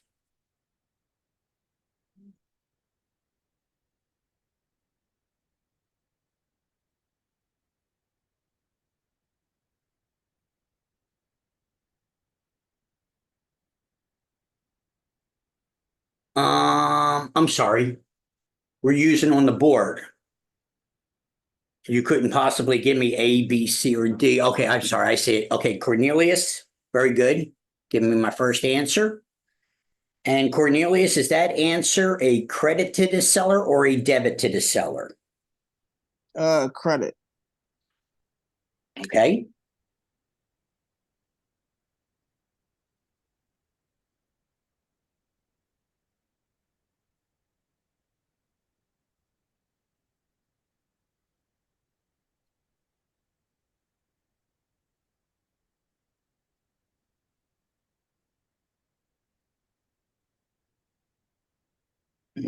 Okay, now, okay.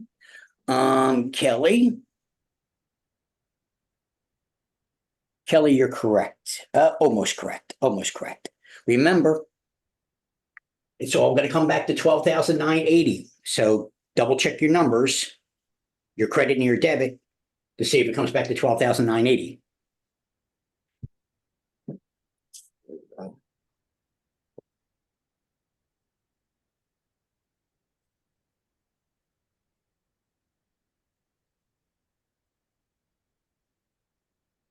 Remember what I said about 2 pennies? Mine came back to that number if I added those two up. Okay, and so you're telling me that 10,924.88 plus 2,055.12 is going to give you 12,980. Now I feel like I'm wrong, but that's what I got. All right.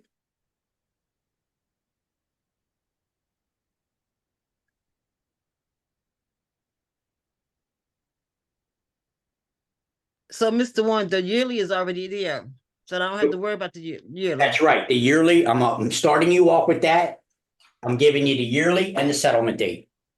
So the monthly is I'm timing this or is I'm subtracting it? Nope. I mean dividing it. That is right. And I'm dividing divide. it by 12. That's right. So take the 12,980, divide it by 12. That's correct. How my answer, Mr. Nelson? Okay, Cornelius.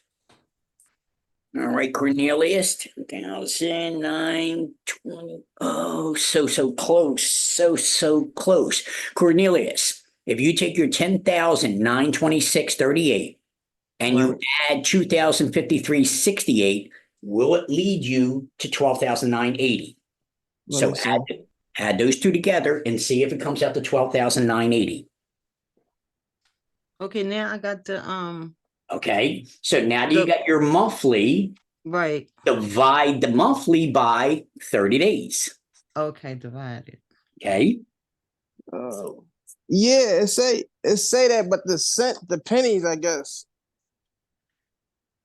Okay, so once I divide it by the 30 days, what I do with the okay, so the other- now Like it say you have your monthly, daily, and your yearly, correct, Jeanette? yes. And I'll get to everybody's question. Now, Jeanette, use your settlement. Take your monthly and multiply it by the month. Take your daily and multiply it by the day. Okay. Cornelia? Mr. Nelson. Yes, sir. The 12,980 is correct. but I guess you say it gotta be to the penny, It does. The times, yeah. cause it say .06. Well, then your number's off then, isn't it? Yeah, so do I add the .06 on it? Would that be right? No, because that won't take you back to the original answer. The original answer is 12,980. So you're 6 cents off. And that means your whole equation could be off. It's not like you can just go through and throw 6 cents on the table. That 6 cents means something screwed up somewhere. Recheck your numbers. Make sure your yearly, monthly, daily is correct. Start there and make sure you got the right dollar and cents there first. Let me try to So I finish. did the monthly, I took the, instead of 11, I put 10. Okay, And I multiply that. okay. So I'm trying to figure out how you do the 3. The daily, take the number that you get for the daily and multiply that by 3. So the total the taxes a year is daily. 12,980. That's correct. And do you want me to add the zeros, the penny, the 0 cents? You can if you want, because it's there. I told you what you see, All right, okay. what you use. So Jeanette, now that you got your daily number, take that daily number and multiply that by 3 days, because you're making settlement November 3rd. So take that daily number and multiply it by 3. Divided by 12. Mr. Warren, Yes, go I ahead. did that. I did that. I came up with the answer. Do I keep the answer that I have and then multiply, add that on as well? Okay, so now that you It's kinda multiply confusing. these two, add them both together. So take the minute. answer you got from the monthly and the answer you got for the daily and add them both together. Okay. Okay? So all right, so once I did my yearly, Mm-hmm. it says, let me tell you, it says 6666667. So am I taking the 67 or the 66? Nope, 6, 7. All right, okay. So yeah, I did that. 667. Mhm. So hold on. And Jeanette, after you're done adding them together, that'll be your debit to the seller. Take that number, Jeanette, and subtract it from the 1298 to complete your equation to come up with the credit to the seller. All right, so, all right. So Kelly. see, monthly. Mercer. Okay. Cornelius there. All right, give it another minute. Then I'll do it on the Then board for 10 everybody. And let's figure out where we went wrong because everybody's 36. slightly off. So 30, so now I'm at the days that say 36.0556667. So am I taking a 05 or the 67? 10 times. No, it should be, 10. might be this 06. Let me see. That could be maybe an equation that I did wrong as well. Because I had So 3605. 10 times. I had 3605, but let's see, maybe I did something wrong. So we do that and just give you an answer. So 1,000. So, okay, so let's do that. What do I have? Yearly is 12,980. Monthly is 1,081.67. And then we take that 1,081.67 and divide that by 30. And let's see if I made a mistake. 1081.67, divide that by 30. And Cornelius, okay, it'd be 36. You know what, Cornelius? You're right. It's going to be 3606. Okay. Right? And I had 3605, but it So is 3606. okay. Okay, All right. So 36. all right. So all right. So now I'm good. Now I know that part. All right. So that's where my number got. And that Mixed- my number mixed is around. off slightly. Yep. So, Yeah, I Mixed have the around same that. thing. I have 3605. but it's rounding it off to the next penny. Next It's penny. 3605,556. Okay. All right. All right. So So you now, actually round it off to the next penny of now, 3606. okay. Now I'm able to maneuver now. All right. So is that the monthly for so far? For what, the 3606? Uh-huh. That's the daily. And then just, Gee. this is so confusing. No, you're there. You got it. You got the equation. So Wait, now and the you next one, said so now do with the month, the 11, 3. So All right. So I yeah, say now- 10, so 10 times whatever, 36 or whatever. I'm yeah. confused. So on the 10th, so your monthly okay. is Let's go. It's 30. 1,867 times 10 months. All right, I'm good. I'm good. I'm good. I'm good. Come on. Right. I'm good. So it's 10 times 30? I mean, I'm it's good. 30 I'm good. days, right? So 10 times 30? No, Oh God, no. I'm got So lost. somehow or another, you got little scrambled. You had everything correct. And now for some reason or another, Times 30. you're in a labyrinth, you're in a maze. Somehow or another, you went from here back to up here. 19, 18. Mm. All right, we good. We good. Hold on. Right? One more second. One more second. 36, 10. 6 equals. Hold on, Mr. Nelson. We good. Take your Hold on. time. Take your time. And Kelly, you might have been right all along. I might have been wrong. So let's see. Check your numbers. All right. So let's do this. 1298 divided by 12 equals 1,081.67. That's correct. Divide that by 30 equals 3606. Okay. All right. Right. So now we take the 1,081.67, and we're going to multiply that by 10. That's going to give us 10,816.70. That's correct. And we're going to take the 3606 and multiply that by 3. It's going to give us 108.18. Wow. Add that 10,816.70. Sure, Kelly's numbers is right, because what I did was, 8. I forgot to multiply it by 3. We'll see. No, Mr. Nelson. Kelly, right. I got the same thing as Kelly. All right. I forgot to multiply by 3 for the 3 months. Yeah, I got the same number. All right. 10,924.88. All right. So take the 12,900 minus the 10,924.88 equals. All right. 80 minus 10,924.88 equals 2,055.12. All right. And what did Kelly have? 2,055. It should be 10,924.88 and then $80. $2,055.12. All right. Kelly, you want to teach the class? All right. So No. let's do this, ladies and gentlemen. Let's do this. You got your board, you wrote it down, you have it there. Make sure I got one that works here. Okay, so let's do this. 12,980, divide that by 12. And that's going to give us what? That's going to give you $1,081.67. $1,081.67. That's what I have. So we got $1,081.67, and we divide that by 30. And that's going to give us what? $36.06. 3606. That's what I have. 3606. Very good. Now, divide, gave us your numbers. Now we're going to multiply. So we're going to take the 1,081.67 and multiply it by 10, not 11, by 10. And that's going to give us what? $10,816.07.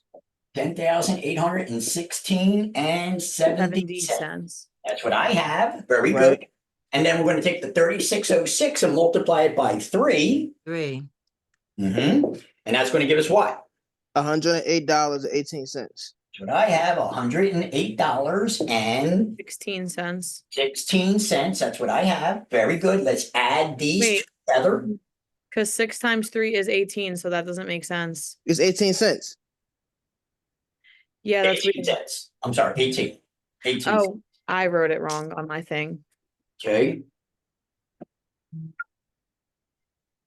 Yeah, 18 cents. Sorry, my fault. It's all good. 3606 times 3. 108.18. Yeah, Okay.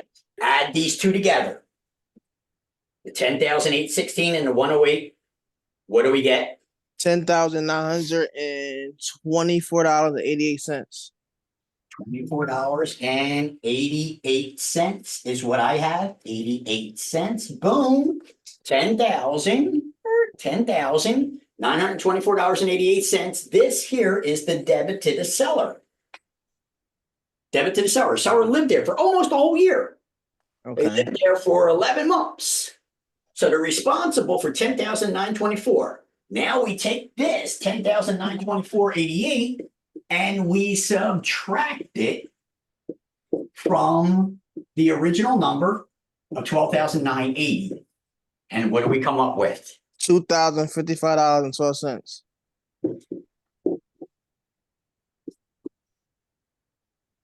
Now, if we You know what, add the Brian? 2,055.12 to the 10,924.88, it should give us 12,980. Yep. Hey, Warren, you know Yeah. what I did? Is this 2,055.12 a debit to the seller or a credit to the seller? That's a credit, and then the 10,000 a debit. Beautiful. Warren, you know what I did wrong? What did you do? On the daily rate, when I was doing it so fast, I had the wrong number because the decimal point was in the wrong place. So Mhm. when I went to add those two numbers Thank together, you. it didn't make any God, sense. wait. So I had to go back and figure out what part of the equation was wrong. Because And I had the every time you wrong can go number. back and figure it all out real quickly, Whew. figure out your numbers. Because I was 1 penny off. And I it had my was daily rate Kelly wrong. and Cornelius that showed me that I was 1 penny off. I had 3605 here. And when I had the original 3605, my numbers were coming up 3 cents off for the 3 days. I had That's- 360.60. So I had the decimal in the wrong place. I had to go back and do it over. Yeah, yeah. But notice using this equation how you were able to calculate the debit and the credit. All right. And it's an easy thing to do. Now, I didn't get it. I can't get it. I stopped at the where was it? The the daily, 36 to 30s the daily, yeah. right, And I got confused from there. right. Because you did have your 3606, but for some reason or another, you were using division again instead of the multiplication. And for some reason or another, you couldn't figure out the 3 days. So is what 36. the division, then multiply, and Right? then subtract. Nope. And then add Uh, and then subtract. So you're right. Divide, multiply, add, then subtract. Because after you multiplied and multiplied, we add these two numbers together.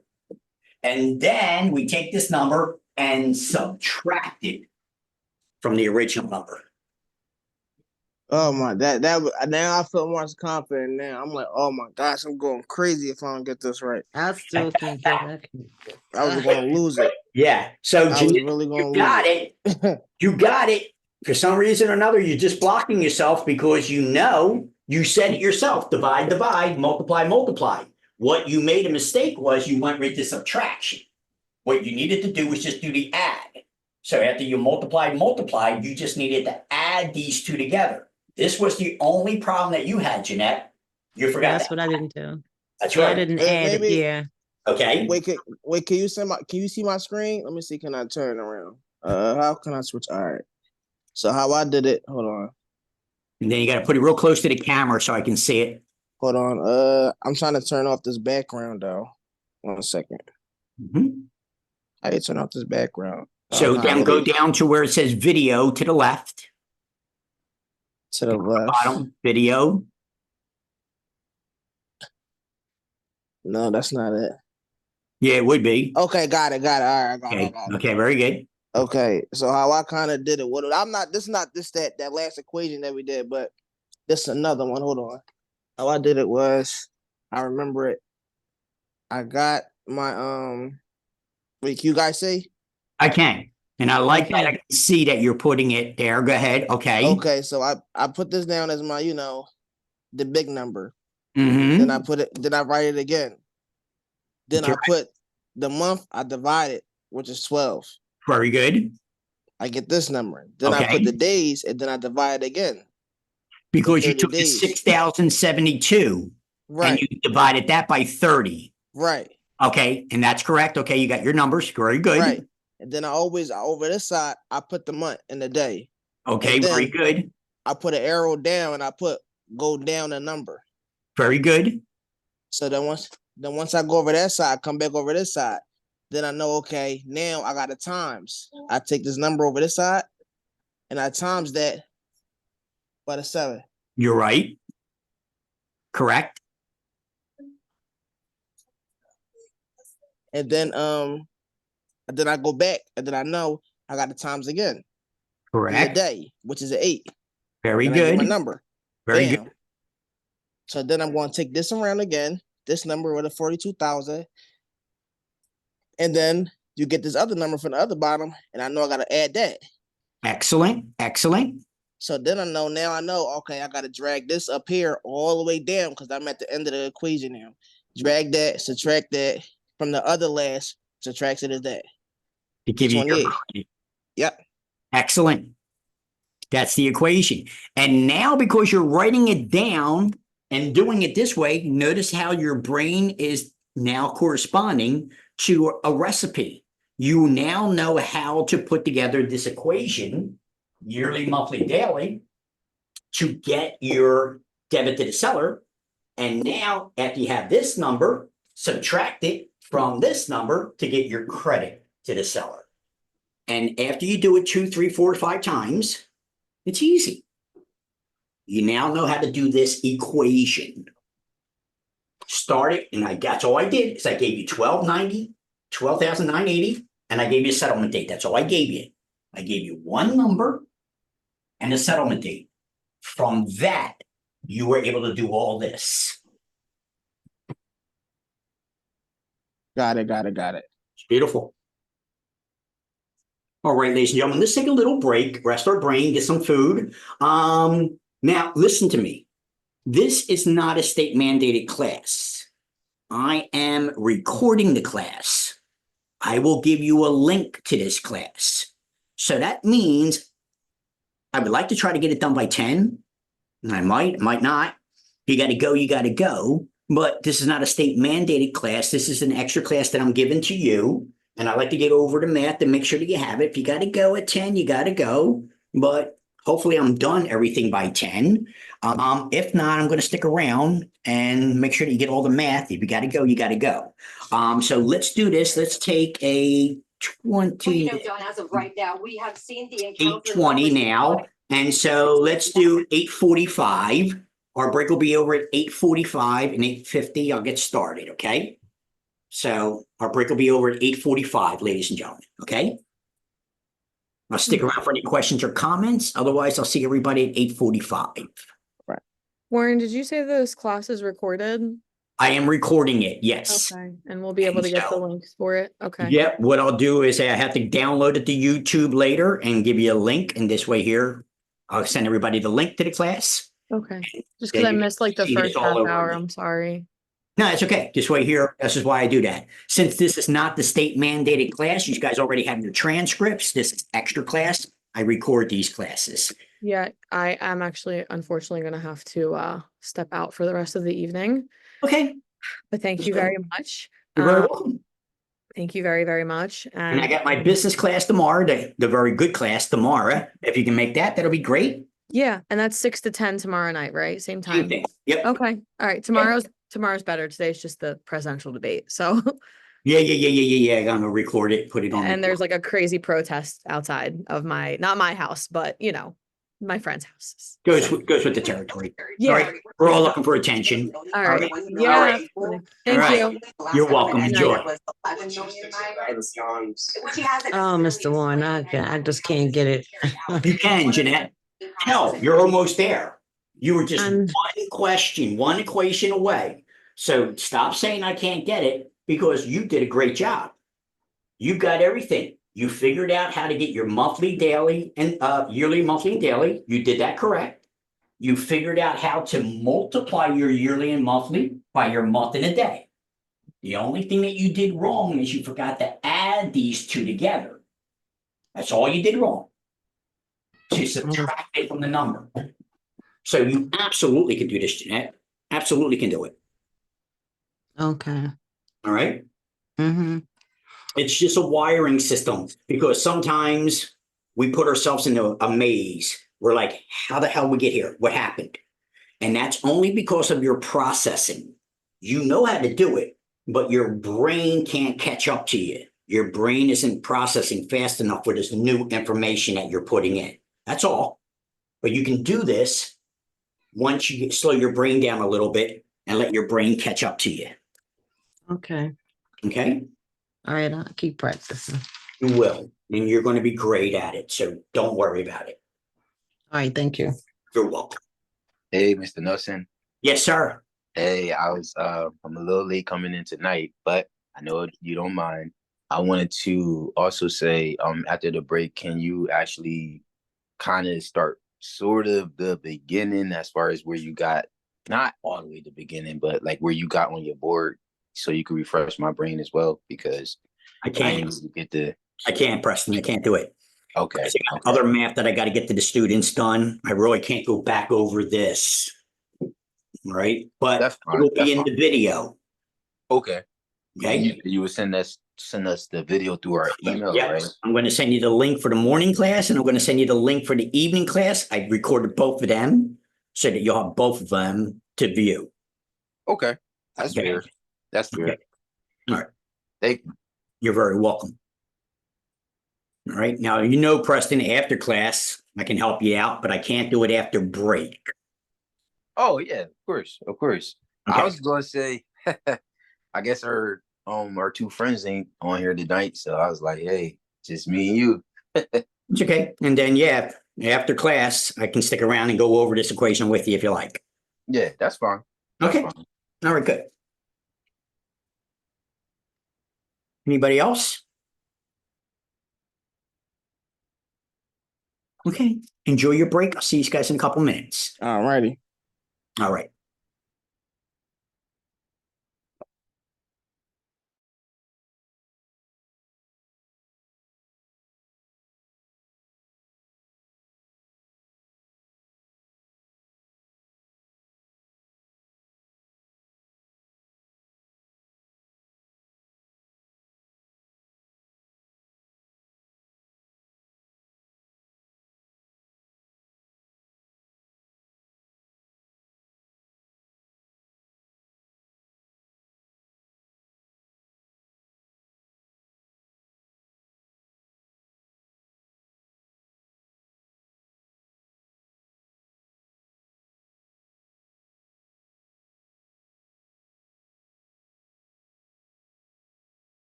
All right, ladies and gentlemen, hopefully you all got your record on for the debate. Recording it. I got mine set so I can watch it later. But I got a job to do right now for my students. So first things first. Okay, so ladies and gentlemen, now that we've done prorations, there's another part of the book that I want to take you to do amortization. Okay. I want everybody to go to page 170 of your book. Your ebook should still be the same page, 170. And we're looking at the math concept. And here's what this question's asking. The question's simply asking, out of your monthly payment, how much is going to principal and how much is going to interest? That's all the question's asking. Out of your monthly payment, how much is going to principal and how much is going to interest? So what we need to do, I'm going to chase this off the board here, is give you your three variables for this equation. Because you know what your three variables are for proration: yearly, monthly, daily. That's your three variables for proration. But when it comes to the amortization, and remember the word amortize means to kill off. You're killing off a little bit of principal and a little bit of interest with every mortgage payment. So till it's amortized down to zero. So every mortgage is an amortized mortgage. And the question's going to be, out of your monthly payment, how much is going to the principal and how much is going to the interest? Okay? Very, very simple. Very, very simple. So in this equation, your three variables are going to be monthly payment,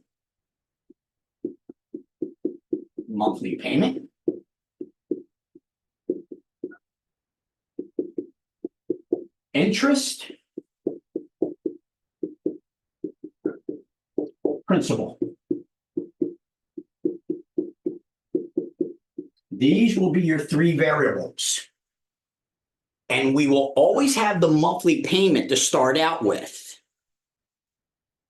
All right, so let's look at the book on page 170. A lender applies a portion of each amortized payment to interest first, and then the remaining balance will go to the principal. The amount that is applied to interest for any one installment payment is calculated by computing the total yearly interest on the unpaid principal balance and then dividing that figure by the number of payments made each year. So, for example, if the current outstanding loan balance is $70,000 and the interest is 7.5% per year, per annum, per year, and our constant monthly payment is $489.30, then how do we do this? So here's what we're going to do. We're going to take the $70,000. This is the principal. This is what we're borrowing, $70,000.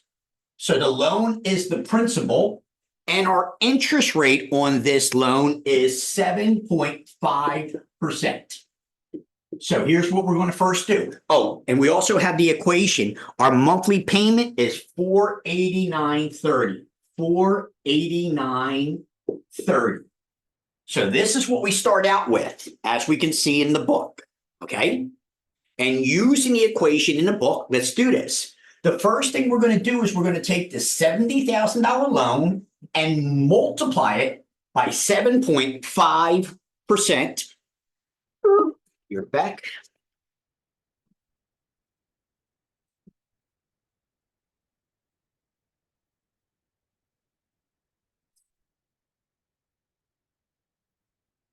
And I want to make sure that you know how to use your calculator here when it comes to the percentage, okay? What page are you on?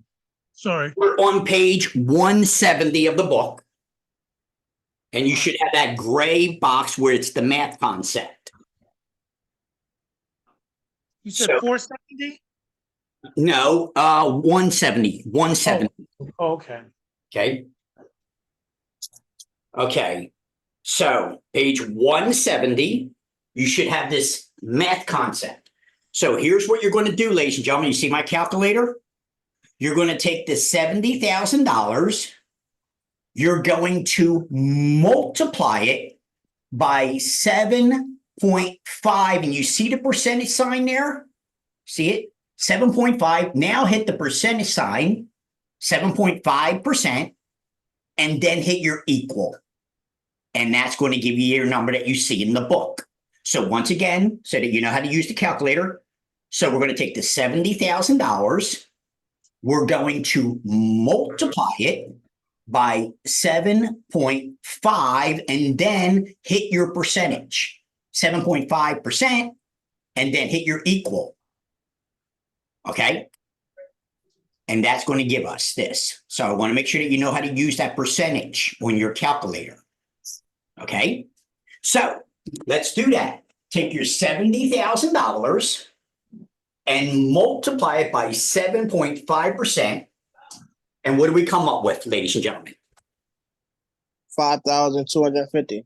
Very, very good. 5,250. What is this? What is this 5,250? Interest? For the year. The bank already calculated how much interest they're going to make for the whole year. So what we need to do is take this 5,250 and divide it by 12. 12 months in a year. So take the 5,250, divide it by 12. As you can see in the book, It's $437.05. not 5 cents, I 50 was 50 cents. 50 cents. Very good. $437.50. So see what we did? We took the principal amount, the loan amount, and we multiplied it by the interest, which gave us the yearly interest amount. We now take that yearly interest amount and divide it by 12 months in a year. And now this $437.50 is the interest. We bring that over here, $437.50. Now, see how easy this is? Now all we need to do is subtract our monthly payment from the interest to figure out how much is going to the principal. So subtract the $489.30 from the $437.50, and what do we come up with?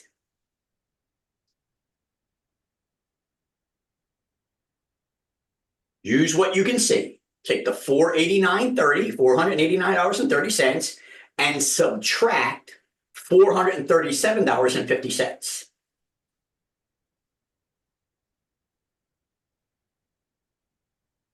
Is it $51.80? Very good. $51.80.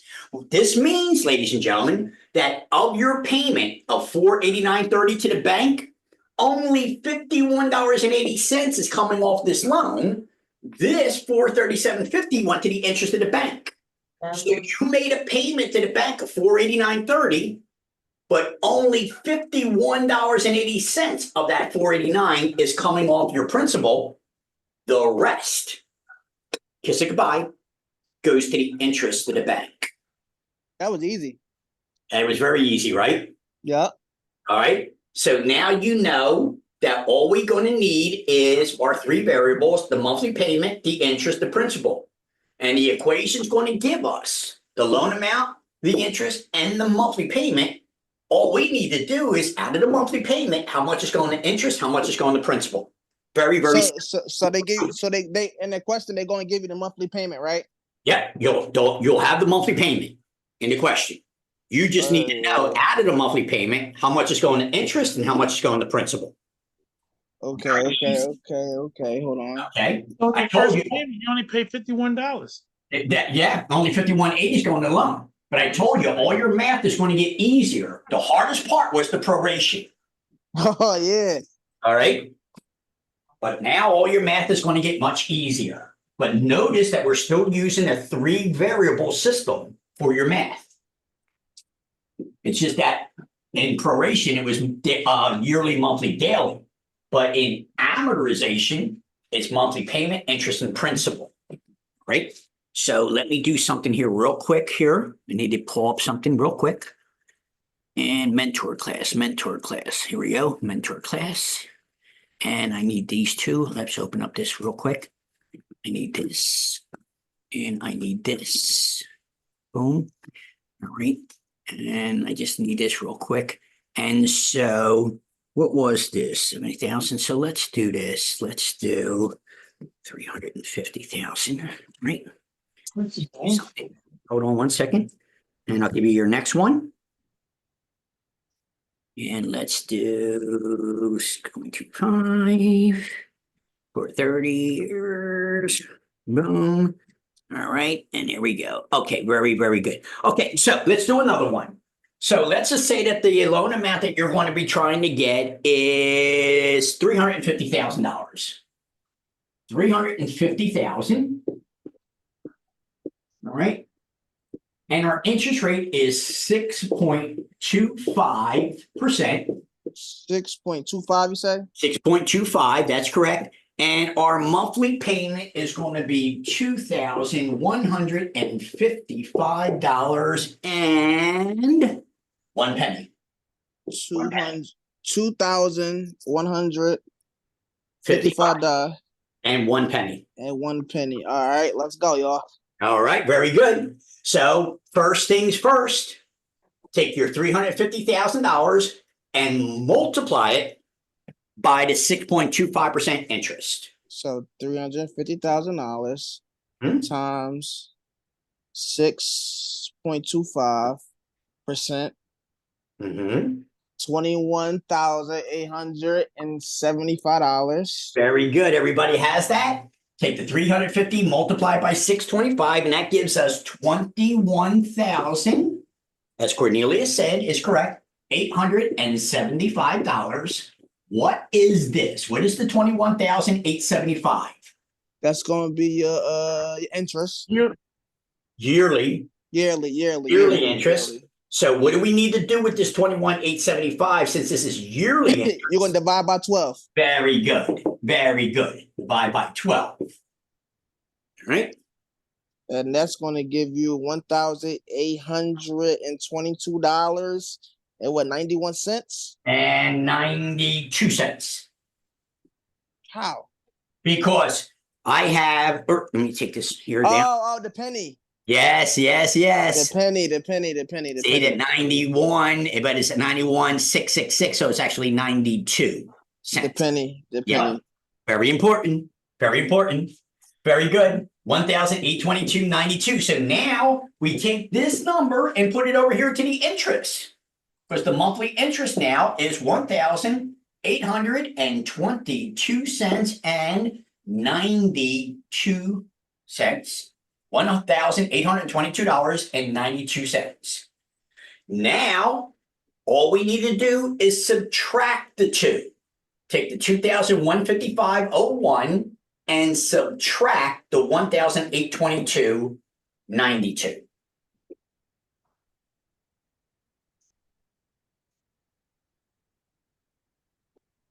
$332.09.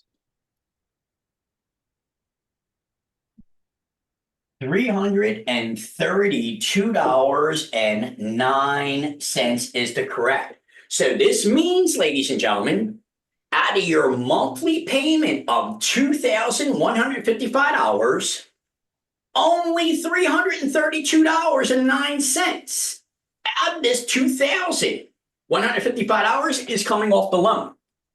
This $1,822.92 goes to the interest of the bank. Kiss it goodbye. Gone. And now you understand why the bank makes a loan, how the bank makes money. Okay, let me put that. Let me just write that down. Monthly payment is $2,155.01. Of that monthly payment, $1,822.92 goes to the bank. Interest gone. Gone. All right, let me just write the interest payment. Mm-hmm. I'm just trying to you take your time. You do what you got to do, brother. Appreciate it.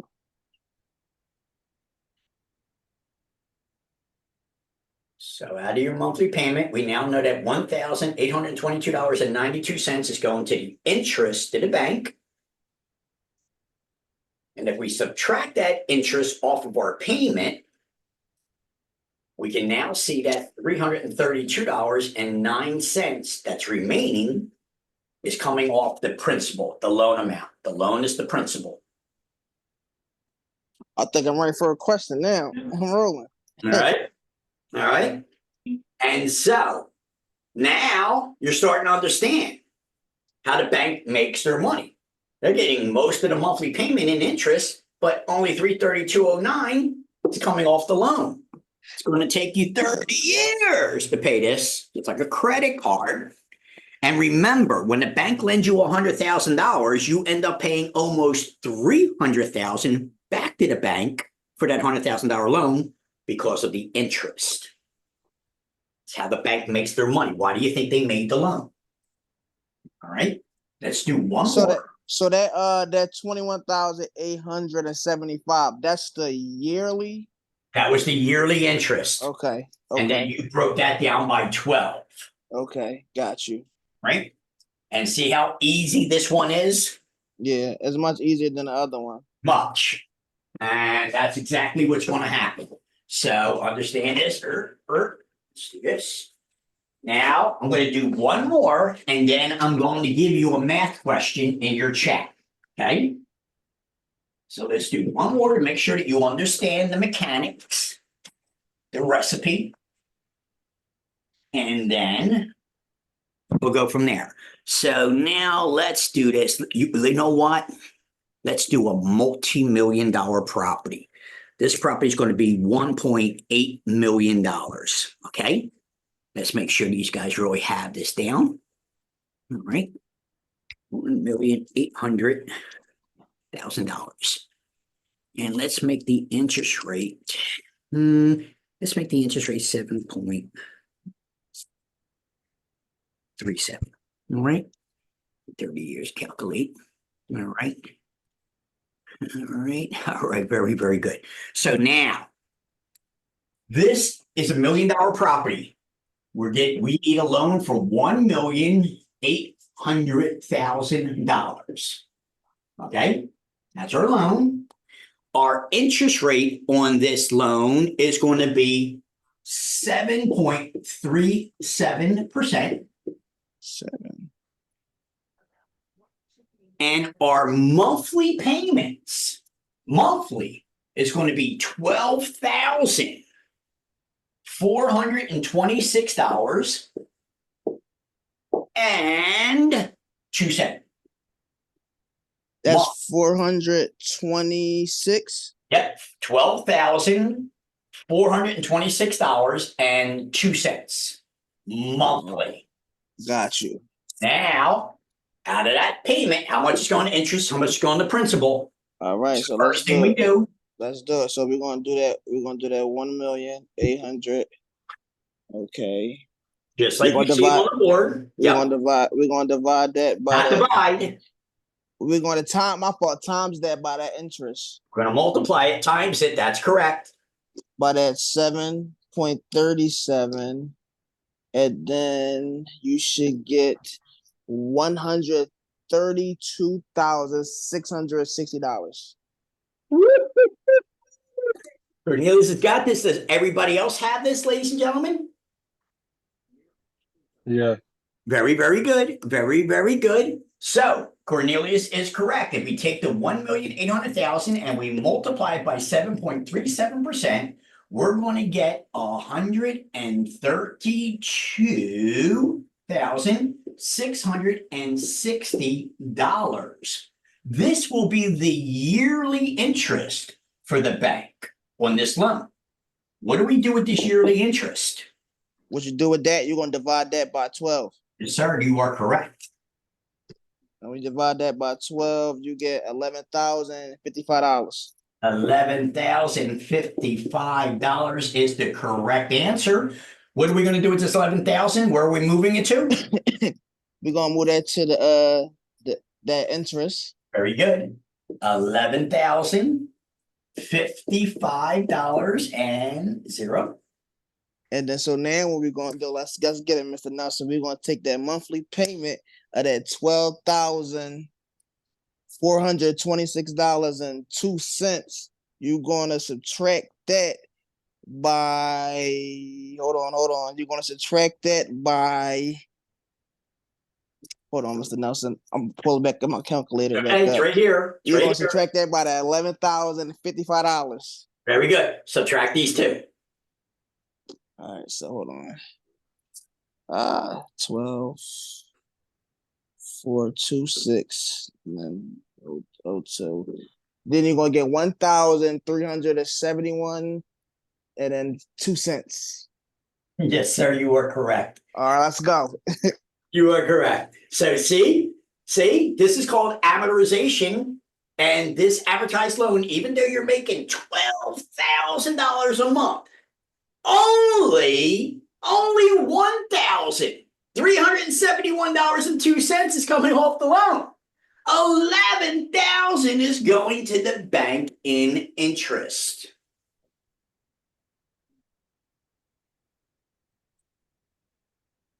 Everybody got that? All good, all good. All right. So let's do this. I'm going to give you a math question.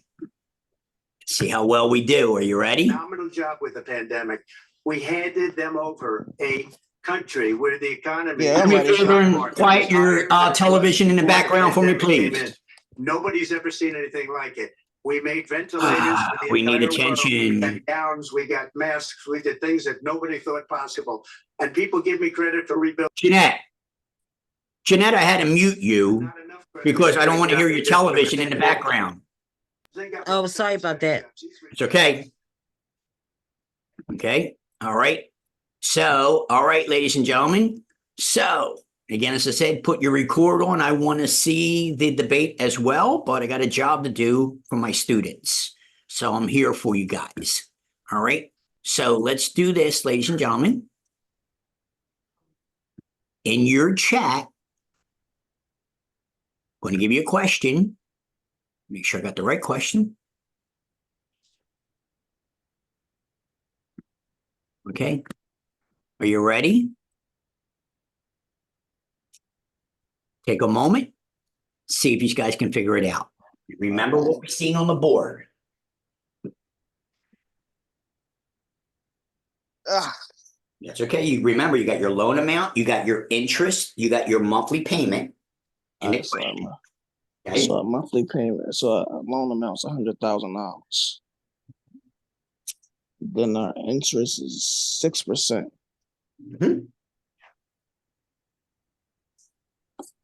6%, right? Come on now. So we're gonna do the $100,000. We're gonna times that by 6%. Okay. Follow Cornelius, everyone. You're gonna times that by 6%. Then you go put the percent signs you want. Once you times that, you should get. I ain't gonna say the answers out loud though, y'all. 6%. You're gonna get that. Bam. Okay. And you're gonna divide that 12. 12. You're gonna get that number. Bam. So far, so good. So then you're gonna take that monthly payment. That's 575. What's that? 575 the monthly payment is? Correct. That monthly payment of 575. Subtract that. Bam. And yeah. All right, Which I'm ready. one? I'm ready. Wait. What did I do? Hold on. Take your time. Look at the board. You're doing your equation right. Don't get lost. Don't get confused. Am I 12? Hold on. Backtrack. Yeah, I got backtrack. Okay. That's okay.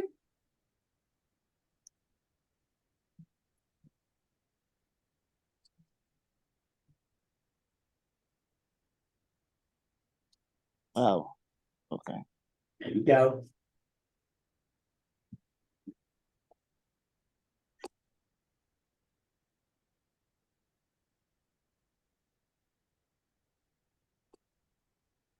And then give me your answer in the chat, A, B, C, or D.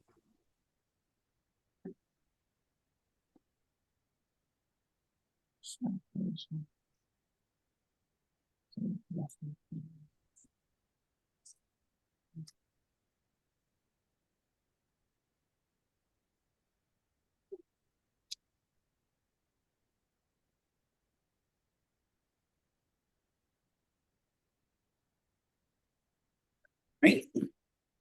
Wait, huh? Time. So you were doing everything right. You got the loan amount and you multiplied it by the interest. Right, by the 6, then You had the divide. monthly payment. Right. So now that you divided that by 12, I that got my number. should be in your interest. Right.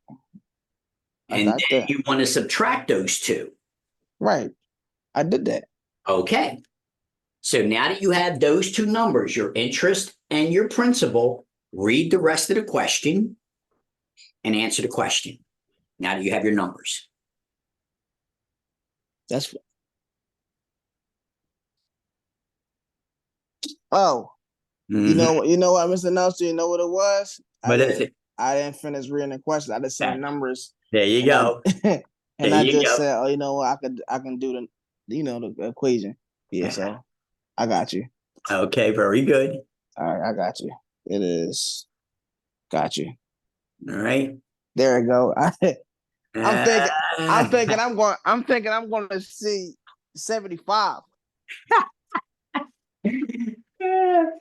Donald, you gave me an answer, but I don't know what your answer is.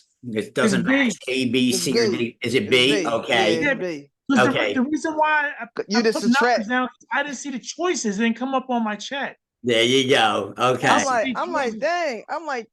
Like, that's a big jump. Where is 75? And that's why I said, once you had the two answers, I knew you just didn't read the rest of the question. Right. And that's what I said. Now finish reading the question now that you have your equation. So let's do this, ladies and gentlemen, and let's see how easy this was. Okay. Because it was very, very easy. All right. And let's move this over. And again, remember what we had by the question, your state exam question that I put in your chat. This is exactly what you're going to see on your state exam. Now, not word for word, but the basics. So it's $100,000 loan, boom, at 6%. Is that it? 6% interest. All right, 6%. And we know that our monthly payment was $575. So the question gave us this. The question gave us our monthly payment. It told us what our loan amount was, and it told us what our interest was. From that, that's all we need. So as Cornelius was talking out loud, the first thing you're going to do is take the 100,000 and multiply it by 6%, and that's going to give us how much? With that 6%, you're gonna get 6,000. That's correct, $6,000, which is the yearly interest. And we're going to divide the yearly interest by 12 months in a year. And that gives us 500. 500. Very, very good. And now we move this 500 over to the interest, 500. And now we subtract the 575 from the 500, and that gives us 75 hours. Boom. Right. And I stopped right there. I'm like, dang.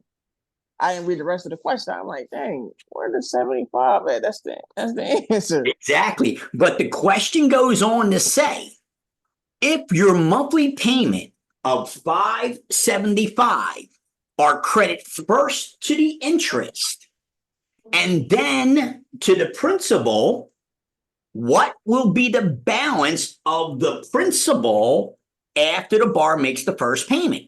And since you now know that only $75 is coming off of this $100,000, you subtract $75 from the $100,000, that's gonna mean that you still owe $99,925 after you made your first payment because only $75 came off the loan. The 500 went to the interest to the bank. So you're not adding anything, you just subtracting. Yes, that is correct. So this would be multiply. This would be divide. This would be Would be subtraction. subtract, So, yeah, okay. multiply, So that's different from the divide, other one. subtract. That's correct. No adding. Okay. So, yeah, multiply the principal by the interest. Then divide that number by 12 to give us our interest. Then we subtract these two to come up with our principal.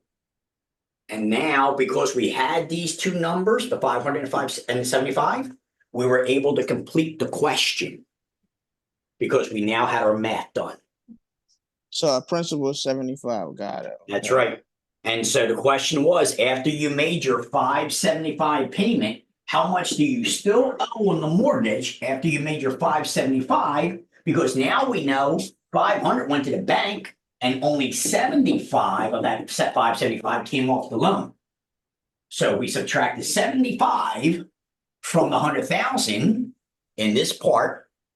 That still leaves us $99,925 that we still owe out of the 100,000 because only 75 hours came off.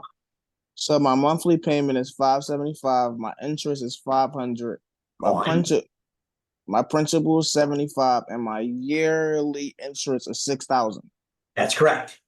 And that's not your yearly, that's the bank. That's the profit the bank's going to make. If this was Cornelius's loan, he's paying 575 a month. The bank already calculated they're going to make $6,000 this year off of Cornelius in interest for his 12 monthly payments.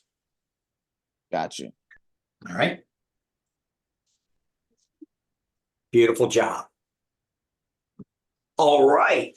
Nice job. You guys winged that with no problem. Very, very good. Now let's do this. Let me see which one I want to do next for you. We did that one. We did that one. Okay. Let's play with the government and your taxes.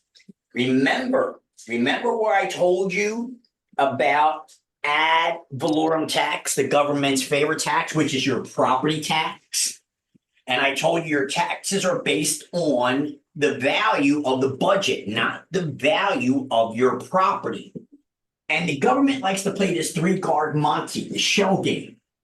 And that shell game is assessment and mills, along with your equalization factor. So let's do this.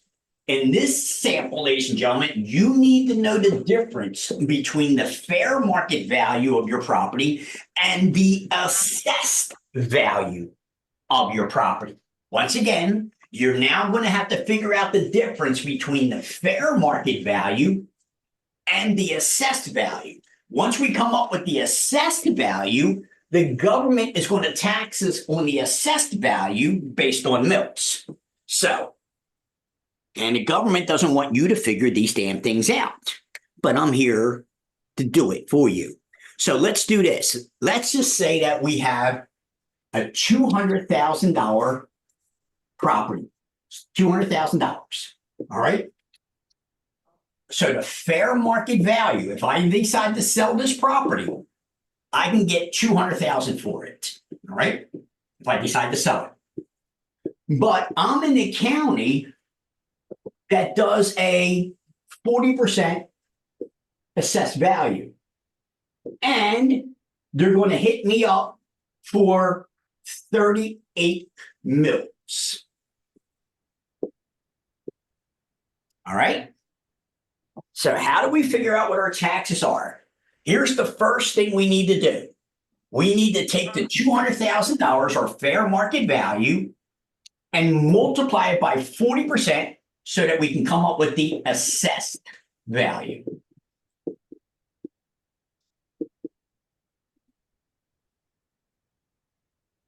So take the 200,000 and multiply it by 40%. So you said 200. Hold on, I was just writing some extra notes. So Take your time. 200,000. Take your time. So 200,000. Yeah, what's that 40% for? That is the county tax assessment. So each county, each city has a different tax rate. In And this that's- situation, we're using 40%. And that's say 38. Is that 38 months up there? What that say? 38. 38 mills, MILLS. Okay. All right, 38 mills. So see, first of all, the government's giving us an assessed value, not a fair market value, and then they're taxing us on the assessed value through mills. So let's figure this out. First things first. Our property's worth 200,000. If we wanted to put it on the market, we wanted to sell it, we can get 200,000. But the government's not going to do that. The government's going to hit us with a different value. So take the 200,000 and multiply it by 40%. And what number do we come up with? 80,000? 80,000. So the assessed value is $80,000. See what the government just did to us? Kind of fucked up our brain a little bit. Wait a minute. 200,000, 80,000? This is the shell game the government likes to do. You need to know the difference between your fair market value and your assessed value. So all we did was 200,000, and we multiplied. No, we Yeah, multiply it by 40%. that's it. And that gave us the assessed value. Now, our taxes are going to be on the assessed value.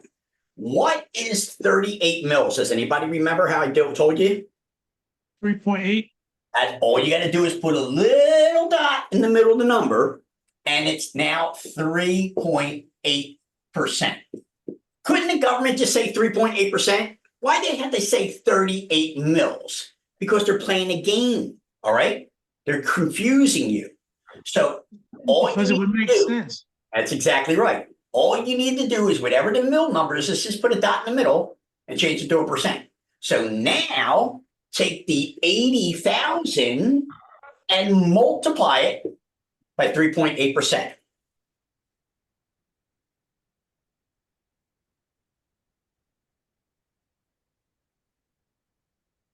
Is it $3,040? And our taxes per year on this property will be $3,040 a year. And now, as a citizen, your taxes are $3,040 a year, but you don't know about this assessed value. You're trying to figure out how you come up with $3,040 based on your fair market value. And you're saying, wait a minute, based on the value of my property, how the hell are you coming up with $3,040? The government does not want you to understand the assessed value, and the government does not want you to understand the mills.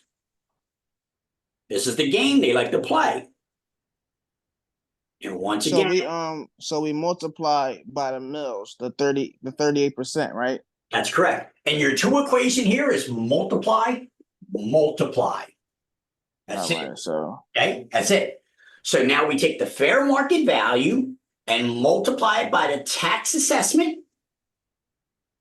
You'll have these questions you'll have these equations in your question, and this will give us the assessed value. 30, All right. so Then we take the assessed value and we multiply it by the mills, which we now know how to break it down to a percentage. 38 mills. What's 46 mills?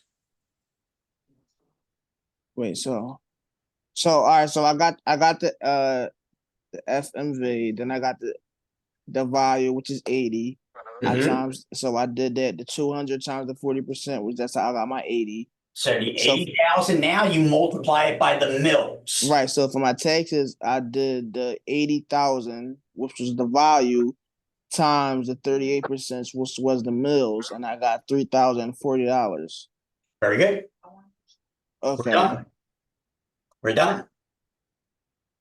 So So that's all we do for this, or That's is it. more? Oh, No. okay. That's it.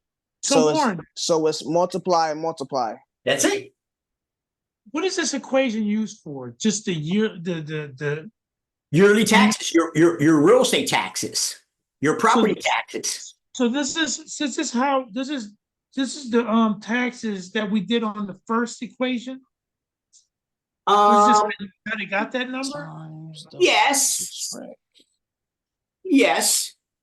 Remember the seller paid the taxes for the whole year? Yes. Yeah. For the So, for the proration part? yes, so for the proration part, that's how we came up with the taxes that they paid for the whole year through this problem, through So this. they did this to do the proration before, you don't do this, the proration is done as settlement. But, That's right. but to get the taxes is Every done year. through the bank and everything before you even sign the mortgage.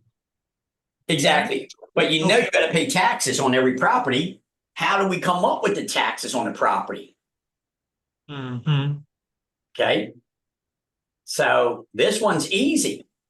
We take the fair market value, multiply it by the assessment value of that county, we'll have that. And then we take that assessed value and multiply it by the mills to come up with our tax bill. So is that better for them to only tax us on 80,000 instead of like 200,000? No. Yes and no, because that's the government's game. Notice the government makes you think that you are only paying taxes on 80,000, not 200,000. But that's a screen. That is a shell game. Because you were not supposed to figure out your $3,040 based on 200,000. You weren't supposed to be able to figure it out. So this way here, they can continue raising your taxes, making you believe that you're paying taxes on a lower amount, not the higher amount. But it's all bullshit. It's screen, it's the trees, through the wood. And then the assessed value, they now hit you up with the mills, which brings you kind of back to the fair market value. But you're not supposed to know what mills are. You're not supposed to know what assessed value is. You're not supposed to know what ad valorem is. All right. You're not supposed to know what the equalization factor is. We didn't even do the equalization factor. So the government purposely plays these deception games. Why? It's deception. It's still hard to understand the significance of this. That's why I'm looking at it, because, like, okay, so if the assessed value is 80,000, would it be less if they didn't add the mills? Because when you multiply, Because the now all you would 2.8 have is a lower value, but how's the government making any money? So yes, they gave you an assessed value, which is lower, but how's the government getting any money out of that? So now the government's going to make their money through the mills. But notice that you're confused and you can't understand why. Why would you do the 200 to the 80,000? That's by design to confuse you. And then why are you doing 38 mils and not just 3.8%? That's by design. So the whole thing is designed to be deceptive. Why? Because I want your vote. I need you to vote for me again. And if I raise your taxes, you can clearly see that I'm raising your taxes. Chances are you're not going to re-vote. You're not going to vote me back in office. But if I play a little shell game and say, no, I didn't raise your taxes, we raised the assessed value or we raised the equalization factor. That confuses you. And now I got a chance of you reelecting me because the obvious is not there. So, you know what? Couldn't they work the numbers where if they did a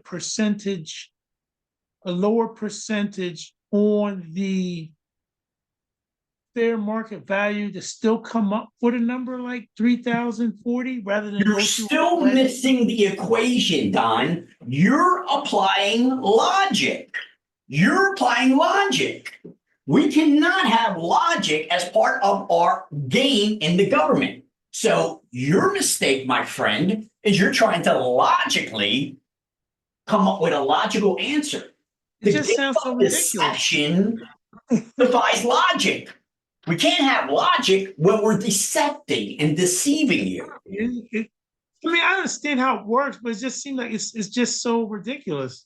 It is, but it's been working for 1,000 years. And again, if we keep you dumbed down and you don't understand math, well, it's even easier to deceive you because you don't understand. You know what I'm trying to figure out? Just out of curiosity, what would be the percentage against 200,000 to come up with the same number that they did with the when they multiplied the 80 with the 3.8%? I'm not trying to be picky. Because here's what you need to know. We need the money to pay the budget.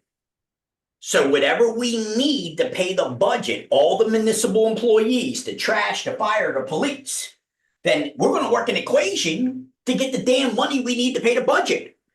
So it doesn't matter if we use your 200,000 or 80,000. We're going to make sure that the mills give us the money we need from all you property owners to pay all the municipal employees. No matter what. It's got to come down to that. Your property taxes have to pay for the police, the fire, the trash pickup, all the municipal employees, all the municipal services get paid for your property taxes. So we don't give a shit if we use the 200,000 or the 80,000. We just got to make sure that we have an equation that gives us enough money from you, the property owners, to pay all the municipal employees. Wow. Mm-hmm. All right. You want to come right down to the logic. So let's do another one, ladies and gentlemen, and then I'm going to give you a math question because this one's not hard. All right. So let's do this. Let's say that the property is $680,000. That is the fair market value. We can sell this property on the market. So fair market value, $680,000. All right. And in this situation, we're in a county that is going to assess us at, let's do 35%. And then our mills is going to be, let's do 59, 59 mills. All right. So what do we do? Remember, that's 35%. Right, 35%. And remember, multiply. That's all we got to do. So, boom. And that's 50. Boom. That's 59 mils, right? Yep, and that's 59 mils. That is correct. Bro, like, this go in there. Like, what you doing? So, what is our assessed value?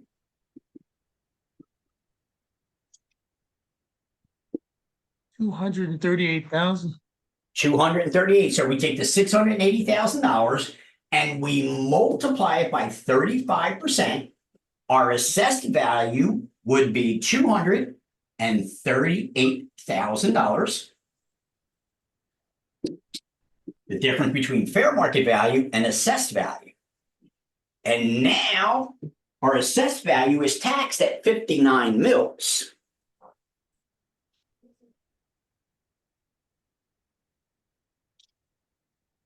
So what are our taxes?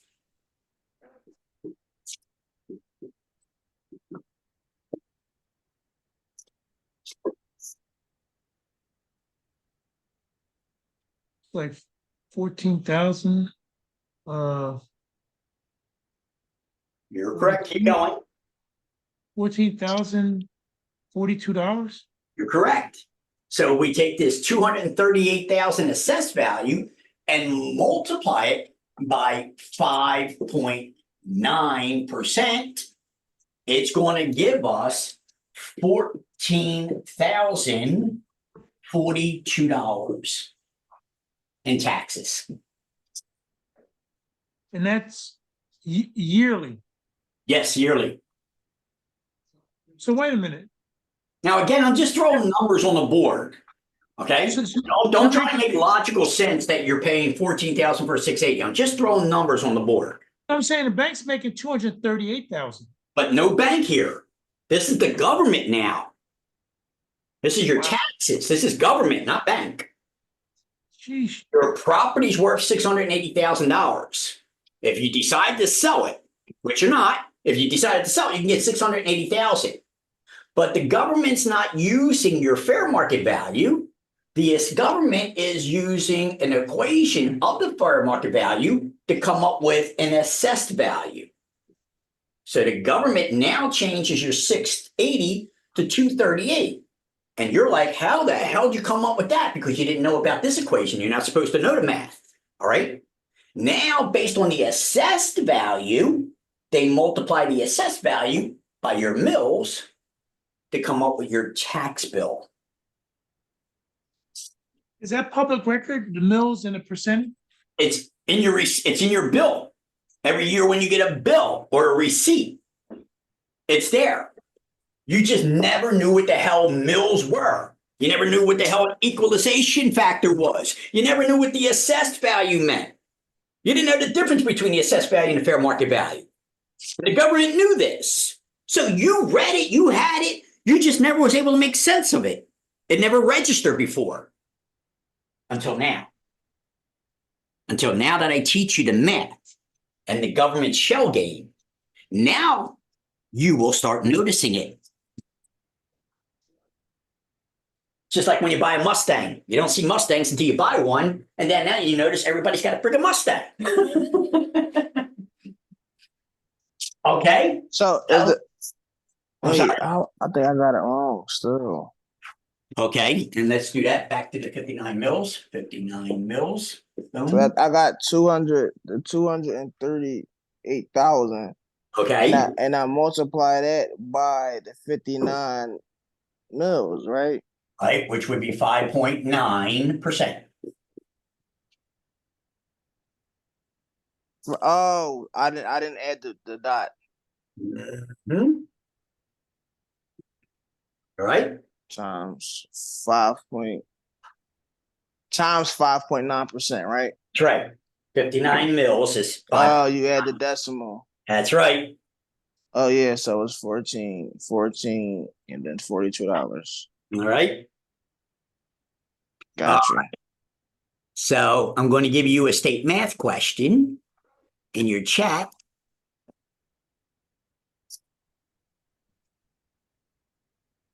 Notice how quickly we're starting to move through the math now. It's much easier. There it goes. Once again, make sure that you read the math question and then use the board to figure it out.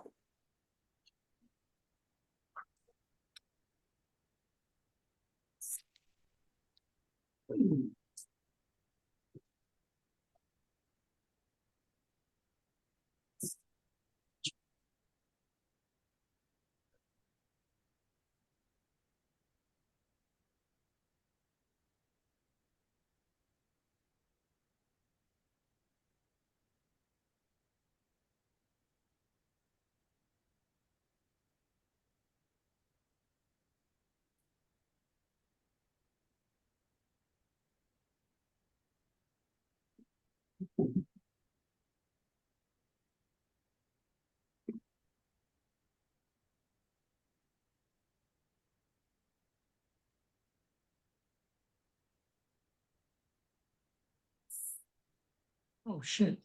No, I was looking at the wrong question.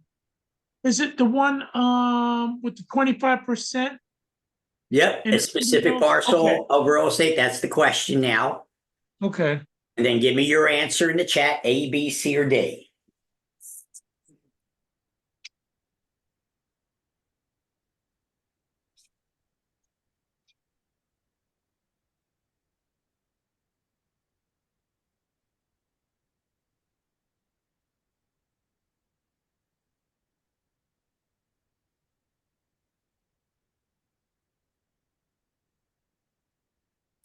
Excellent.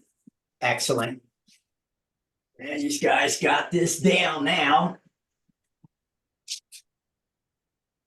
So let's do it real quick on the board because you guys are correct. Your answer's correct. And that means you figured it out very, very quickly. Right. So very good. So once again, using the state math question that we have a property that has a market value of 180,000, 180,000. Boom. And that would be our fair market value, 180,000. And this county is based on a 25% assessed value. So now we take the 180,000 and multiply it by 25%. And what number does that give us? They gave you 45,000. All right, very good. 5%. So our assessed value, 45,000. Boom. And our tax rate in this county is 30 mils, which would be 3.0%. So now we take the 45,000 and multiply it by 3%. And our tax bill is $1,350. And our answer would have been A, ladies and gentlemen. Easy enough to do, huh? Yeah. Excellent job. Excellent job. Now I want to do another one, and then we're going to end with our commission. All right. And so the commission's the fun part where we start making some money. All right. So I want to do one more. And so let's do an investment property. Now you're an investor and you want to buy an investment property. Now you're going to understand that it's no longer the property, it's the bank. What does the bank want in order for you to buy this investment property? So this is a typical scenario of somebody who dreams about being in real estate and they want to buy a property, an investment property. All right. Now, in order to buy this investment property, you need to understand, since you're not going to be living in it, we're going to have to calculate the LTV, the loan to value, and we're going to have to calculate earnest money. Remember, I told you there's a difference between earnest money and deposit, and there's no such thing as earnest money deposit. So now we need two things in this math equation. We need to know how much money out of our pocket we need in order to get the loan, and what's the LTV. Okay, so let's do this. Let's just say that Cornelius wants to buy this property. He loves it, always had an eye on it, and they're asking $350,000 for this property. All right, so he goes to the bank. And the bank says, Cornelius, we want 90 LTV, loan to value. This means that Cornelius needs to put 10% down. All right, he's going to need 10%. If his LTV is 90, then he needs to put up 10%. And the bank also says, Cornelius, we are going to hit you up with 2 discount points and 3 loan origination points. Yeah. Remember I told you the bank has these 2 charges? All right. So now, how much money does Cornelius need to buy this $350,000 property? The first thing that we need to do is take the $350,000 and multiply that by 10%. course, Cornelius needs 10%. So take Wait, up top. What's those? That say 2. What's that? okay, 2 discount points and 3 loan origination points. These are bank fees. The 2 fees that I told you the bank charges. So this is 1 is 2 discount points and 3 loan origination points. So 1 is 2% and the other is 3%. Okay. Of the loan amount. Well, we don't have the loan amount yet. We only know what the sales price is, the property that Cornelius wants to buy. These fees will be based on the loan amount, not the sales price. So let's do that. What's 10%? Take $350,000, multiply it by 10%. What do we have? 35,000. Right, 10% is 35,000. All right. So 35,000. Now let's subtract it. Take the 350,000 and now subtract the 10%. What do we come up with? 350,000 subtract the 30 to 350, subtract 35,000 from the 350. 315,000. 315,000. Don, you have the same thing? Yeah. So I had the wrong decimal point. That's okay. This is the loan amount. The loan amount. All right. This is the sales price. And this is what the bank is going to lend. Loan. Okay. We need to know the difference between the sales price and the loan. Cornelius needs 10%. So he needs 35,000 for this loan. Now let's take this loan of 315,000 and multiply it by 2% for the discount point, and then multiply it by 3%. So take the 315,000 and multiply it by 5% if you want. Add them both together, 5%. 315,000, multiply it by 5%. 15,750. 15,750. So now add these two together. Add the 35,000 and the 15,750. 50,750. This means that if Cornelius wants to buy this property for $350,000, he needs skin in the game. He's got to have $50,750 to buy this property. The bank will give him 90% of the loan. He needs 10% down, 35. And this loan that the bank's going to give him has these 2 fees that Cornelius has to pay. And these 2 fees come to $15,750 plus his 10%, 35. Cornelius needs $50,750 of his own money called earnest money. Bank's got to see it in the bank before the bank will give him this loan of $315,000 so he can buy this $350,000 property. Understand, ladies and gentlemen, the bank does not like to make a loan to investors. They like to make loans to people who will be living in the property. So if you're going to be an investor, the bank's going to want more money from you in the game before they give you the loan. And none of these books tell you about this. So when you start looking at investment property, forget about the property, figure out what the bank wants to give you the money to buy the property. We need $50,000. There's no such damn thing, ladies and gentlemen, as a no money down deal. Do you think that you're going to walk into the bank and the bank's going to give you a whole $350,000, 100% LTV? Not going to happen.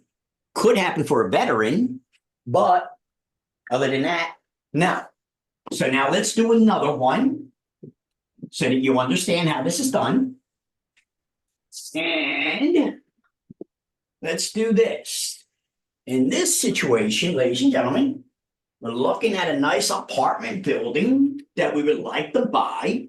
And this apartment building, the seller is asking for $680,000 for this apartment building. $680,000. All right. So there's our number.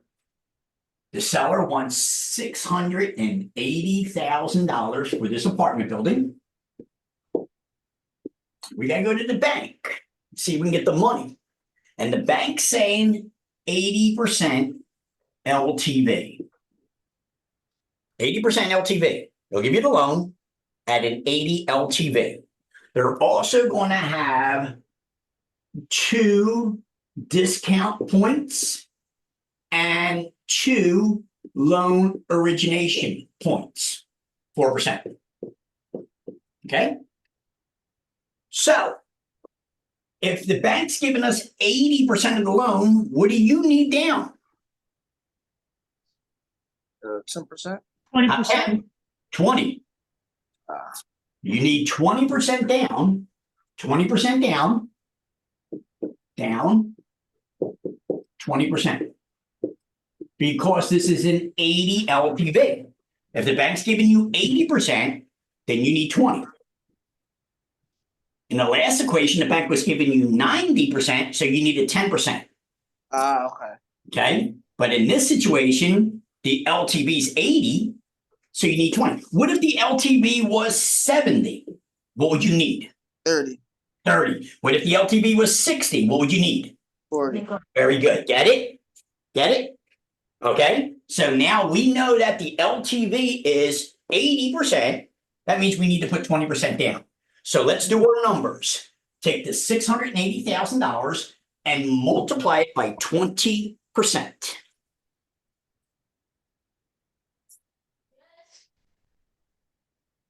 136,000. You are correct. It's $136,000 that we need to start off with, or 20% down. All right. 100. And so now take this, take the 680 and subtract the 136,000.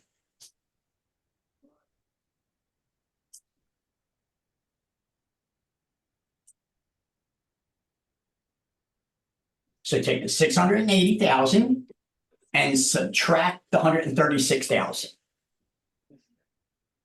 And what's the bank going to lend us?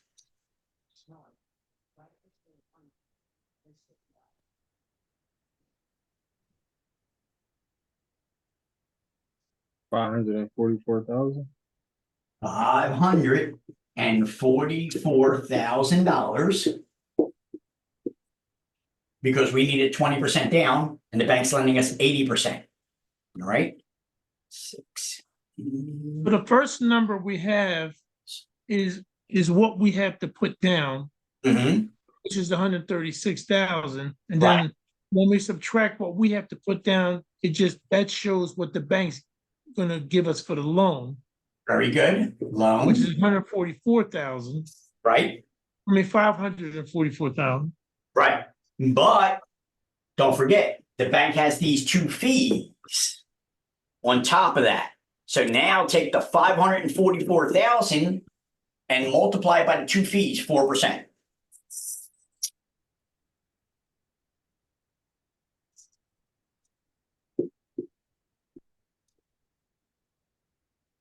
So that's multiplied by 4%. Yep. Take the loan amount, not the sales price, the loan amount, and multiply it by the bank's 2 fees, 4%. 21,760. That is correct, 21,760. Now add these 2 together. That's a lot of money down. We add them both together. You're going to need at an 80% LTV. You're going to need $157,760 skin in the game of your own money. Bank ain't just going to give you $680,000 because they like you. Bank's got to have a profit margin. The bank's got to see you're not living in the property. It's an investment. So we're not giving you 100%. We'll give you 80% of the property.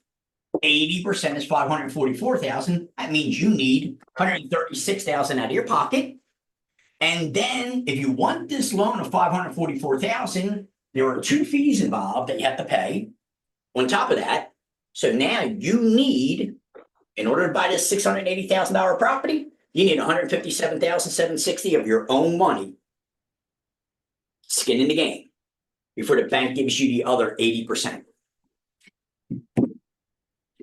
Wow. Yeah. It seems so great in the investment book, didn't it? All you had to do is go find the property, go to the bank.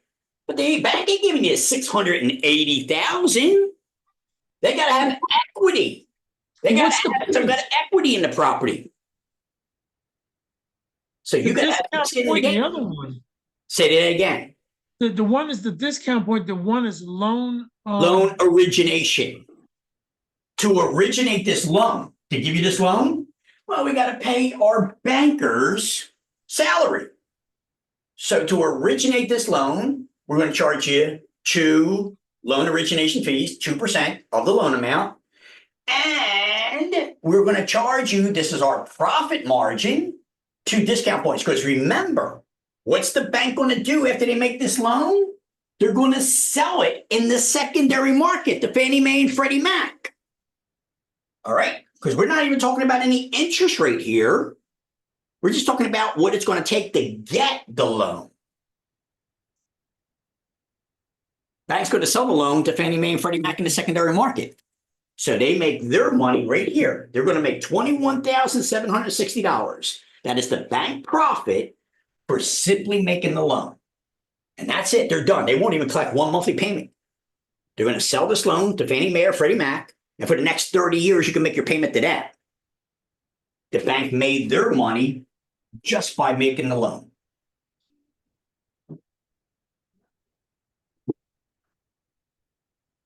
Easy enough to do. Let's do this, ladies and gentlemen. I'm going to actually give you 2 questions for this one, okay? Let's see if we can do the first one first. Okay, here's your first question. And okay, very good. Yep. And let's do this. All right, you ready, ladies and gentlemen? Here's your first question. And then after this, we're going to get into our commission. And then that'll be it. Call it a night. Here's your first question.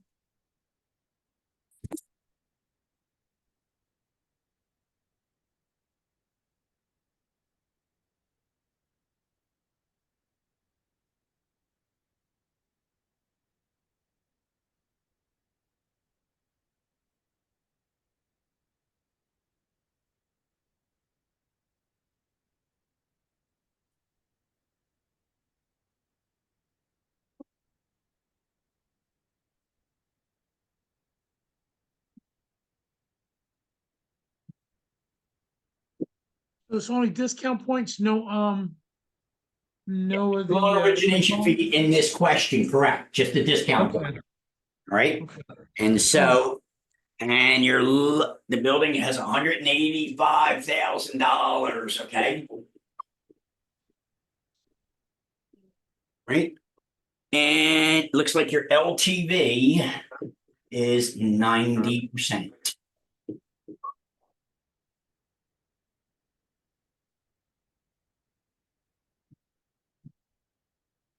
So no loan origination fees, just the 2 discount points.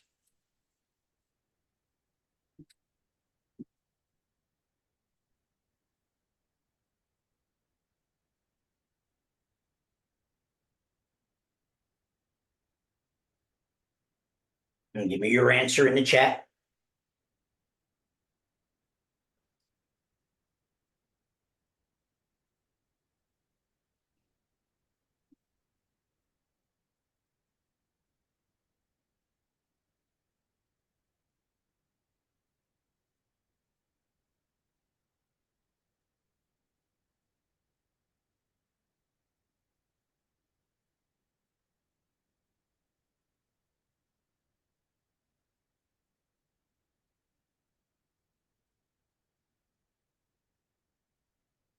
Is a percentage. Um.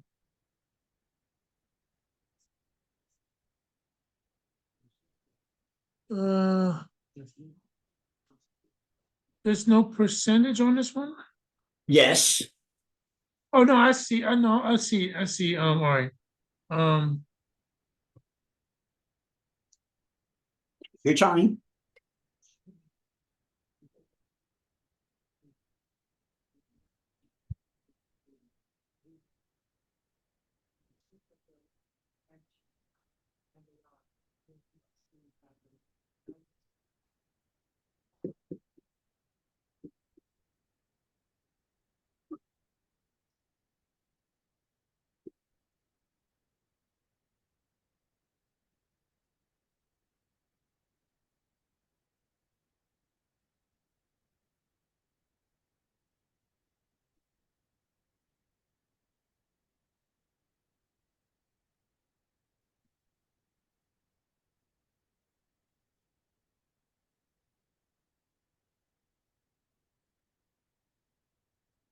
Take your time, a couple more minutes, we'll be out of here, guys. But you guys are excelling, you're doing great. 8,000. Don't get too tired on me. So first of all, take the 185,000 and multiply it by 10%, Yeah, I got that. okay? Then And I then subtract, take that number and subtract it from the 185. So take this number and subtract it from the 185.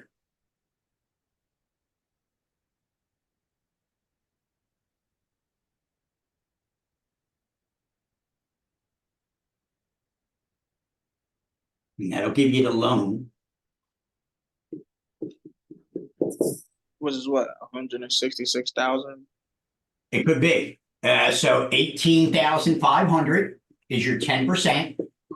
Right, and then And we subtract that from the 185. That gives you the 166,000. 500. 500, very good, very good. And now this is your loan, which 2% of the loan. so wait a minute, okay, oh, so it's, okay, I got that. Okay. So take the loan amount, 166.5, and multiply it by the 2 discount points, 2%.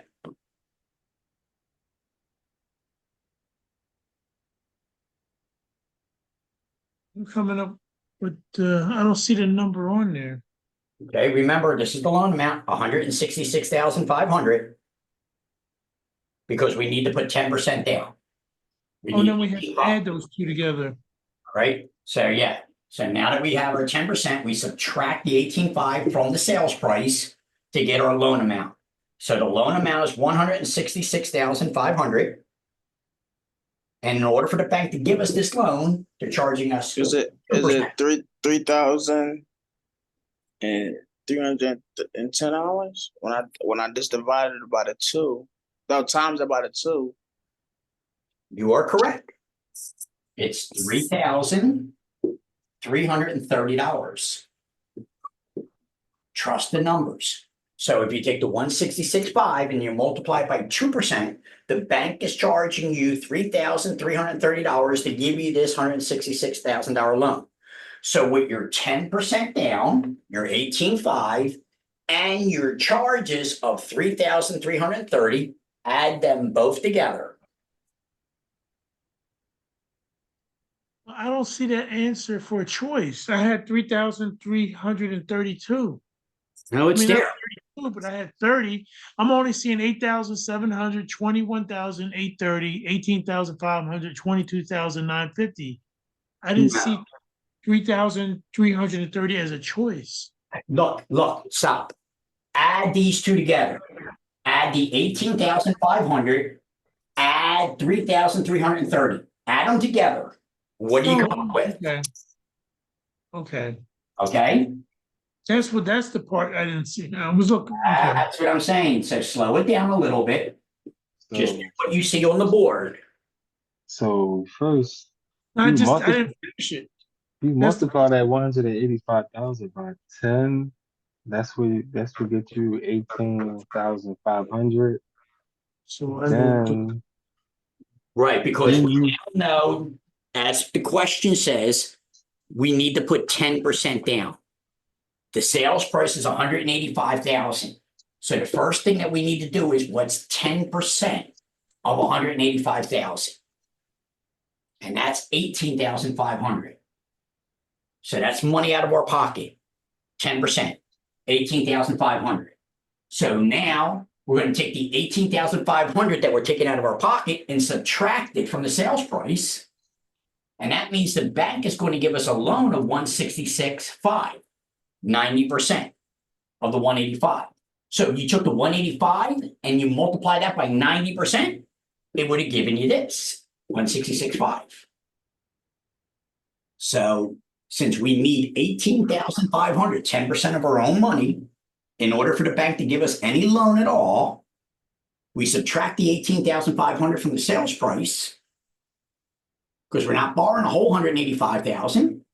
We're putting 18.5 of our own money up. So subtract that. That means we're borrowing 166,500.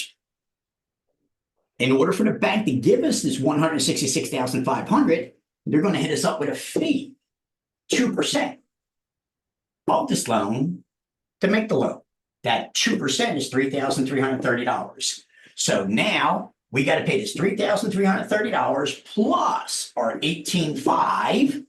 We need to come up with $21,830 of our own money in order to get this 166.5 loan so that we can buy this $185,000 property. the only part I didn't get, what is the 18,500? What is 10%. 10% of the sales Oh, price. that's 10%. Yep. 10% of the sales price.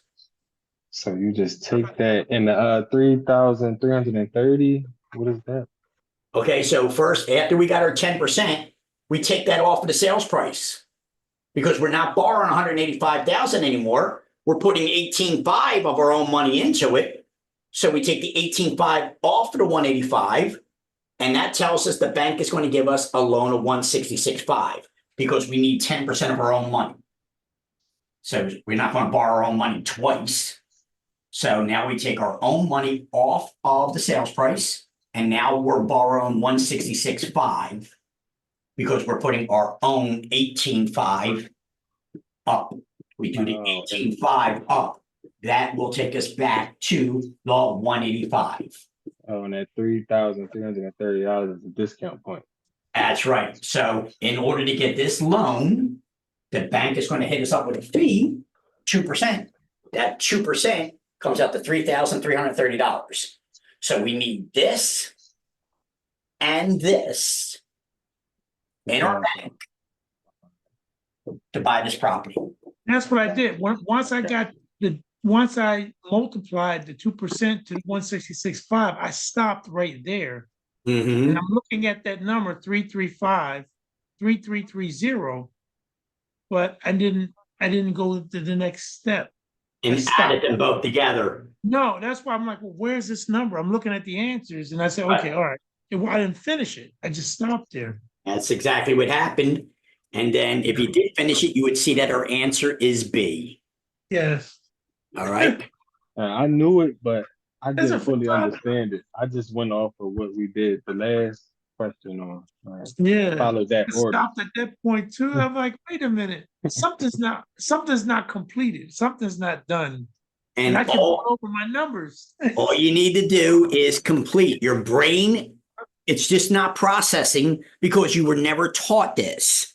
So your brain pauses. It's got that 3-second, and then after 3 seconds, it's got to do a reboot. So you get caught in that pause of that reboot of that 3-second. And when you're in that reboot, then you get a little lost. Yeah, my Then brain I hurt a little. figured that something, I knew something was not, so there was another step because it didn't make any sense. So once you condition your brain, because you know how to do it, It's just that now you're recognizing that 3-second, that pause, and that 3-second is what causes you to, for momentarily, get lost, get confused. Yes. That's all it is. This is that 3-second pause of the way the brain works. You've got an attention span, and our attention span is 3 seconds, 3 minutes. So 3 seconds, you're concentrating, and then you hit that pause. And it's that momentarily pause that loses you. You get lost for a second. You just got to recondition your brain to understand that pause. Let's do one more. This one's even easier. It's even easier. Take a look at it. See if you remember. What number are you going to use? It's all you need to remember. What number are you going to use? Are you using the 116.9 or the 114.5?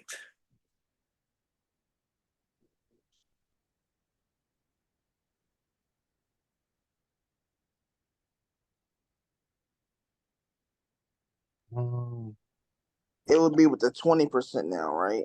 Yes, but my question is, are we using the 114.5 in our math, or are we using the 116.9 in our math?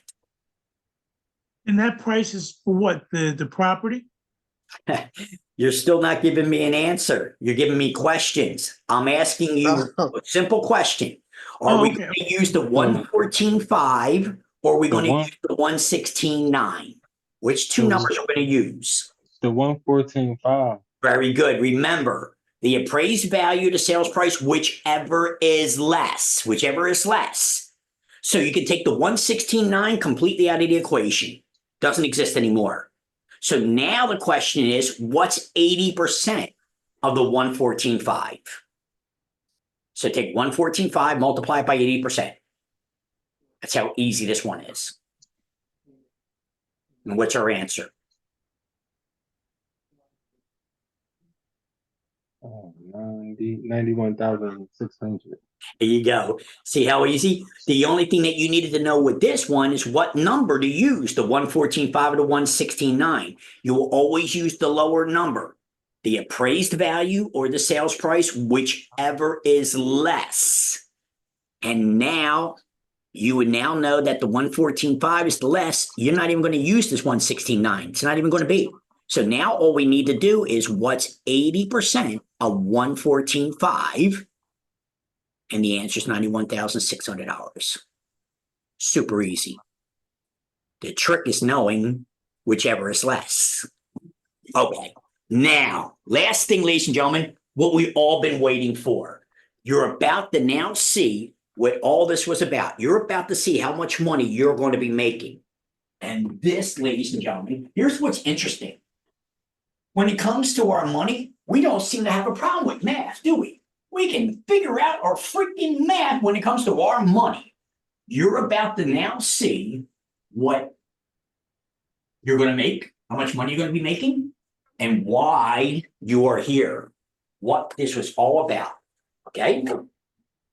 So let's do this, ladies and gentlemen, and let me show you the money that you're going to make. Let me ask you this question.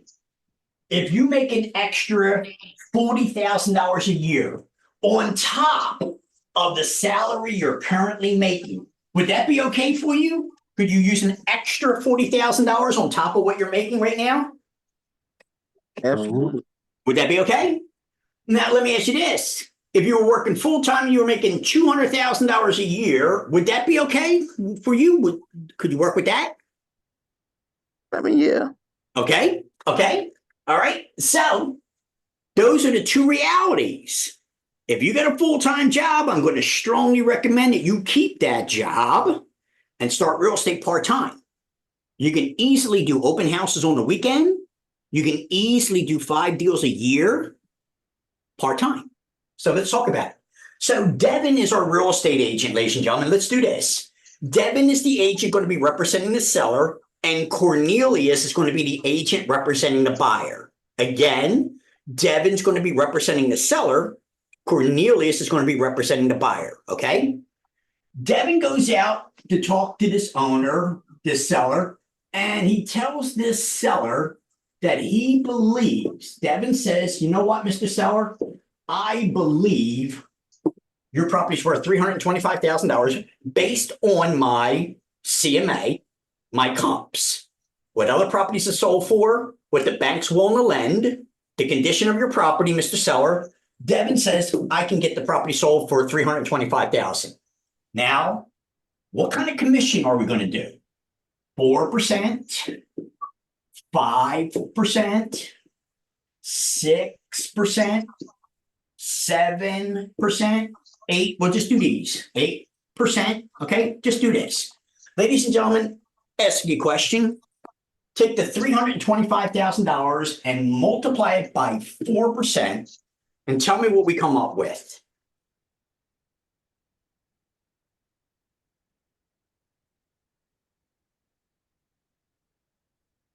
$13,000. 13,000? Let me ask you a question. Devin, is 13,000 a bad day's pay? Not at all. Not at all, okay? Now do it again. Take the 325,000 and multiply it by 5%.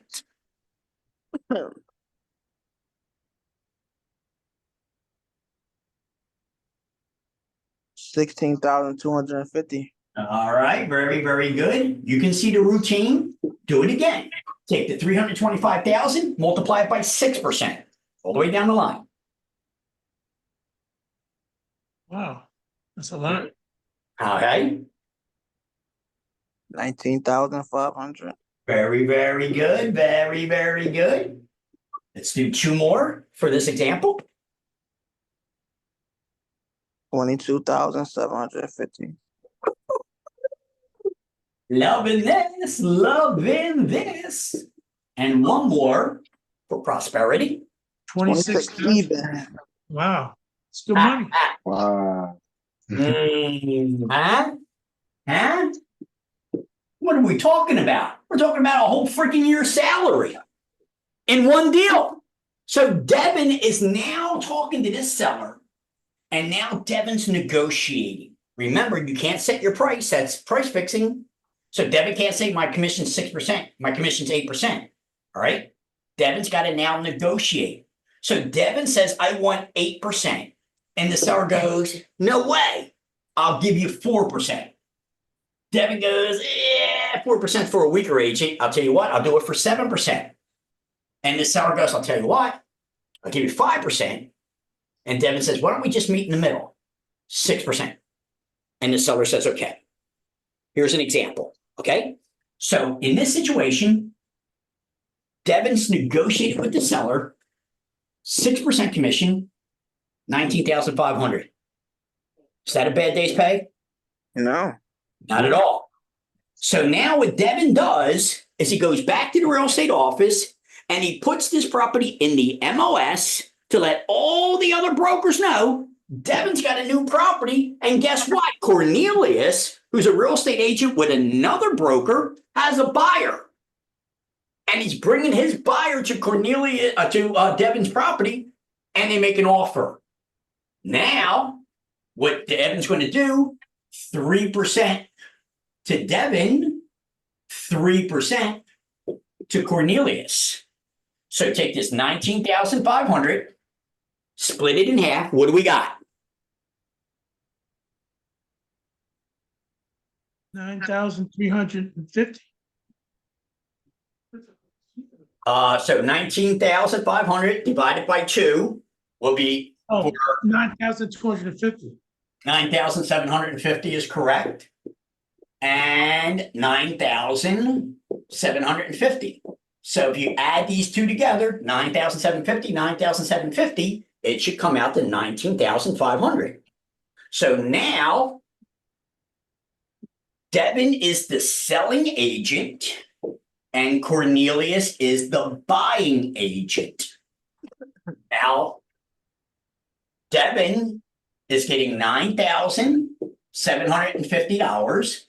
And now Cornelius is also getting 9,000 because Cornelius brought the buyer. This is called a co-op.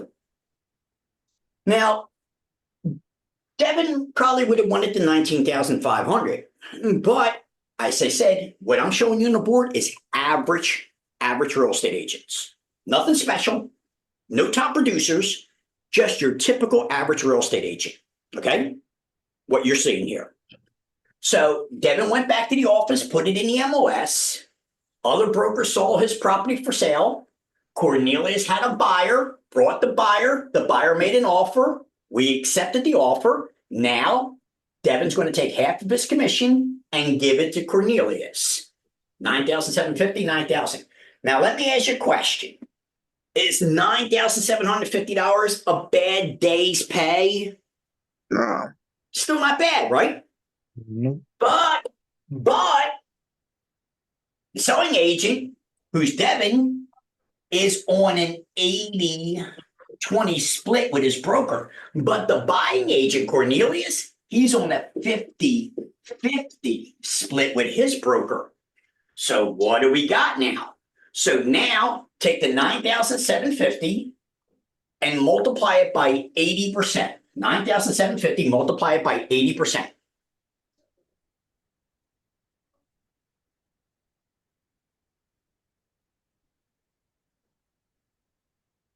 It's 7,800. Okay, 7,800 to Devin, and his broker gets 20%. So take the 9,750 and multiply it by 20%. 1950. 20% equals, yep. Very good. And so 9,750 times 20%, just double checking my numbers. You are correct, Kevin. 1,950. So that means after Devin does the breakdown with his broker, Devin walks away with $7,800. His broker gets $1,950. But what happens to Cornelius? Take the 9,750 and split it in half. All right, divide it in half. 9,750 divided by 2. In this situation, Cornelius will be getting $4,875, and his broker will be getting $4,875. See what happened? Because Devin did a lot of work to get the seller. He negotiated. If Devin did what I taught him to do in my class, Cornelius would have never came into the equation. Because I taught Devin, like I taught all of you, that your database, the phone, your database, all your contacts, most valuable asset. What Devin would have done is he would have taken this property, instead of putting it in the MLS, he would have sent a blast to all his contacts. Anybody interested in the property I got? And if Devin gets out of his contacts a buyer, Devin keeps the whole thing. The whole 19,500 is called dual agency. Now Devin's representing the buyer and the seller. Devin keeps it all. But the average real estate agent, because Devin's no longer an average agent, if he's learned the database that I taught him, now Devin's going to make 20 grand almost for the day. But the average real estate agent is going to do a split with another broker. That's why people say, okay, this is my buyer's list. They have their buyer's list. Exactly. It's a contact database. Very, very valuable. Very valuable, especially for Devin in this situation, because Devin has a chance of keeping all his money. He doesn't have to split it. But if he doesn't understand the database and dual agency, then he's going to do like the average agent, go back and put it in the MLS, and then split his money with a buyer agent, which would be Cornelius. And so the 1950 becomes 975. But then we got to do our broker breakdown after that, where now Devin's not getting 975, he's getting 7,800. Still not bad. Still not bad for a day's pay. And his broker gets 1,950. But in Cornelius' situation, he fucked up when he signed up with his broker. He did 50-50. So now Cornelius gets 4,875, and his broker gets 4,875. That fucking hurts. We'll talk about this tomorrow in our business class to make sure that this shit doesn't happen to you when you interview brokers, because you're brand new agents. And I guarantee you, as a brand new agent, no broker's going to be giving you 80-20. No way. You're brand freaking new. You know what this means? You are high liability. You're going to fuck up. You're going to make a lot of mistakes. It's your first year. You're going to be clingy. You're going to be calling me every 10 minutes, asking me for questions. So as a brand new agent, I'll give you 50%, take you on because you're a liability. You're gonna fuck up, you're probably gonna get me sued. You're gonna be calling me every 10 minutes, you're gonna be clingy. I'll take you on as a brand new agent, 50-50. Nobody is gonna take a brand new agent, except for me, and give you 80% as if you've been in business for years. Except for me. I'm the only one that'll do it. I only hire my students and I hire you immediately, 80-20, which we'll talk about tomorrow. For right now, we need to understand commission. Now, here's what I need you to understand on your math exam. On your math exam, let's take this out here. They're going to ask you 2 questions. And you got to understand the 2 questions because you know how to figure out your money. You know how to do that. Take the sales price, multiply it by your commission. That's your money. That we know. But here's what you're going to see on your exam.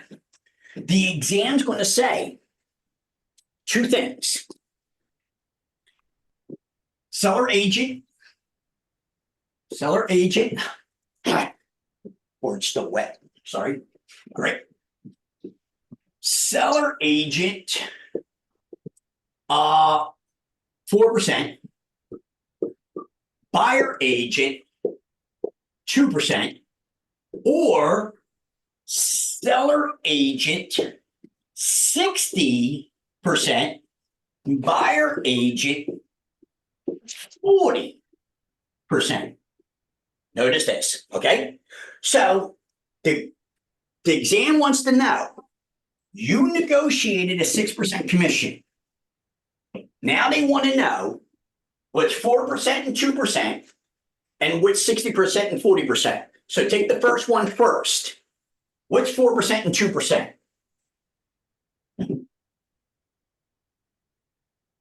Commission? Okay, looking for a number. The board wants to know how much is the seller agent making and how much is the buyer agent making? 40% and 20%. Nope, we're up here first. 4 and 2. Let's do the top first one. 4% and 2%. You taking that from the 19.5? Try it. Take the 19.5 and then do the 4% and the 2%. Tell me if the numbers work out.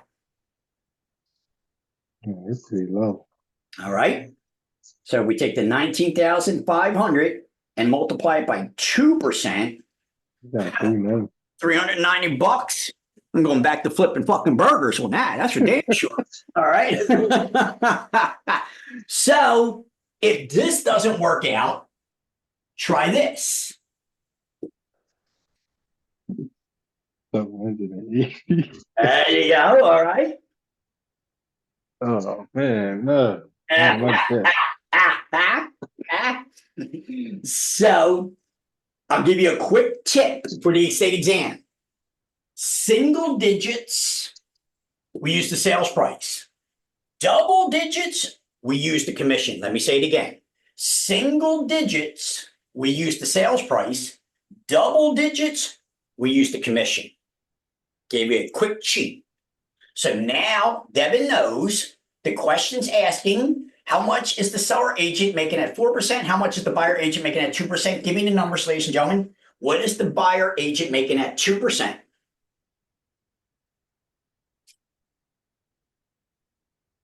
$6,500. 6,500. Okay, very good. $6,500. And what is the selling agent making at 4%?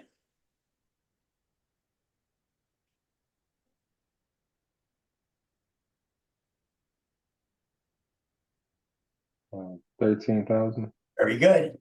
So in this situation, Devin, who is representing the seller, is going to keep 13,000. He got 6%, but no law says you got to give half of it away. So Devin says I'm keeping 4% and I'm giving Cornelius 2%. So now Devin's keeping 13,000 and Cornelius will walk away with 6,500. Now do the 60-40.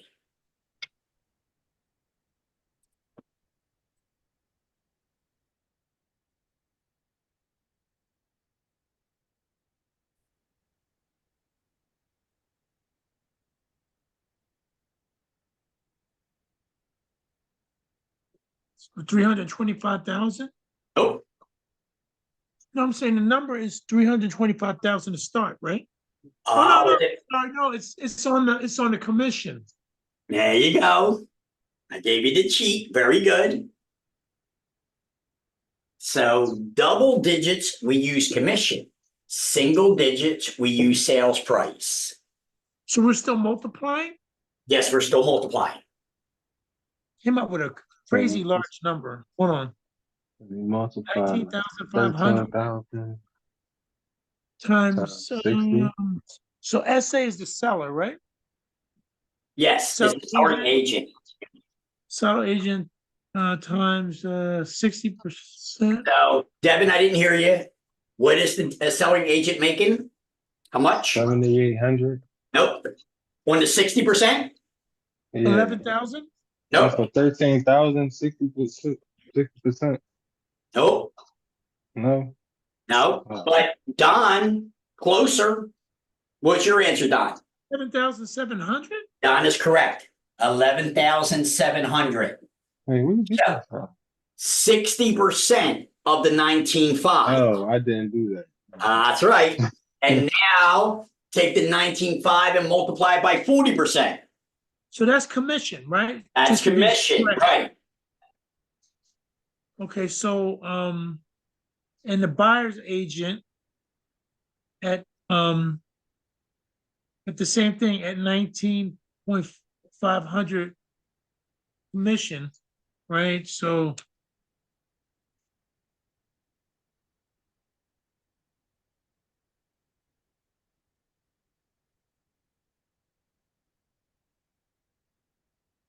the heck, I know that ain't right. You did the first one. I'm pointing it to you. You just said 19,500 and I'm pointing to, Okay, 7,800? there you go. There you go. All right. So notice the exam is fucking with your brain. Notice the exam asks you the same question. How much does selling and the buying agent make at 4 and 2%? We now know that we have to use the sales price because it's single digits.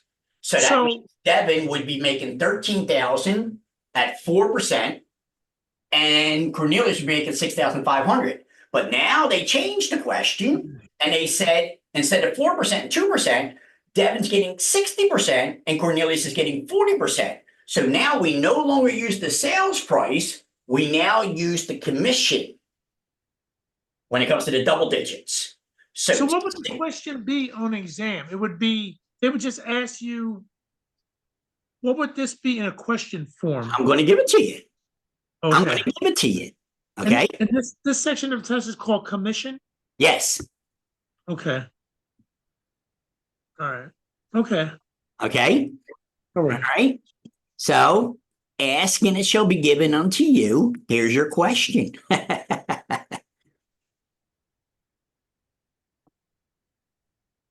Oh, I got it now.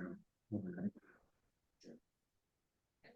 Notice how our answers are different based on the commission, 60% of the commission, 40% of the commission compared to the sales price.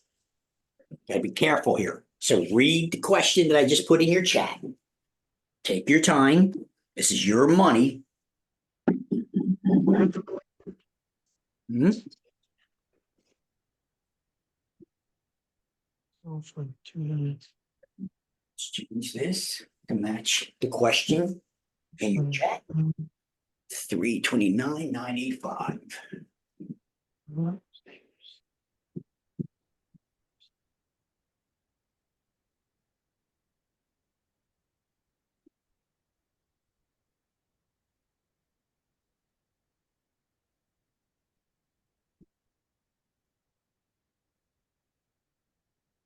Remember, these numbers are not based on the 329,985.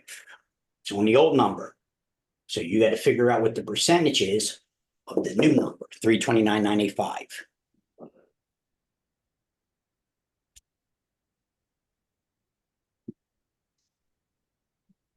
Because this is now Devin's second property. He had one deal, now he's on the second deal.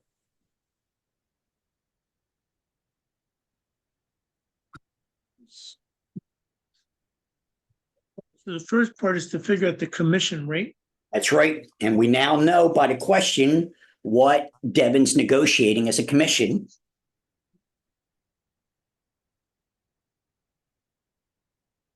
Okay. Then it says another salesperson employed with another broker found to buy. That's the split commission that we're talking about. Percent or 40%. Okay, all right. So.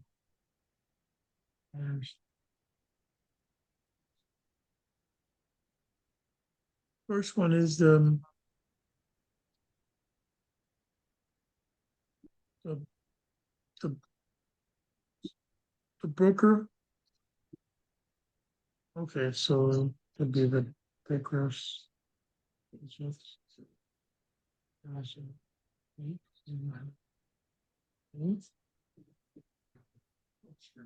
Uh, So what I did for you on the board is you got the sales price and you got the commission. This is the right number.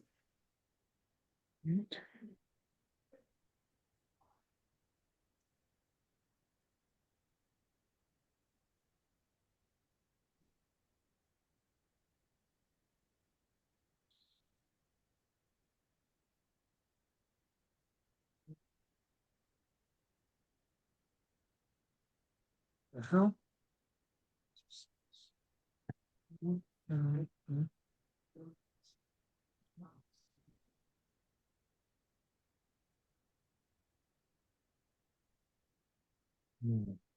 Six.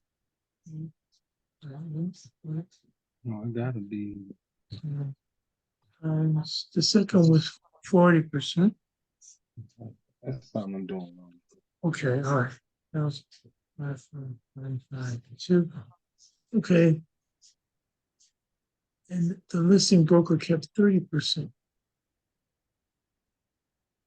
Wait a minute. First one was the listing broker 60%. And the versus the listing was paid 30%. The listing broker kept 30%.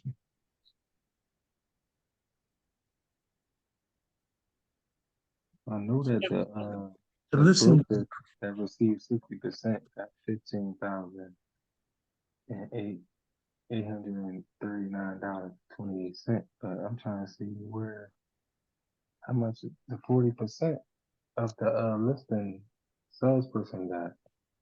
So see on my board where I got the 60% and the 40%? Yeah. Okay. So first do that. Get these two numbers first. Because here's the sales price. Here's the 8% commission. 26,398.80. Okay. Now come up with your 60 and 40. First thing first. 3, 9, 8 minus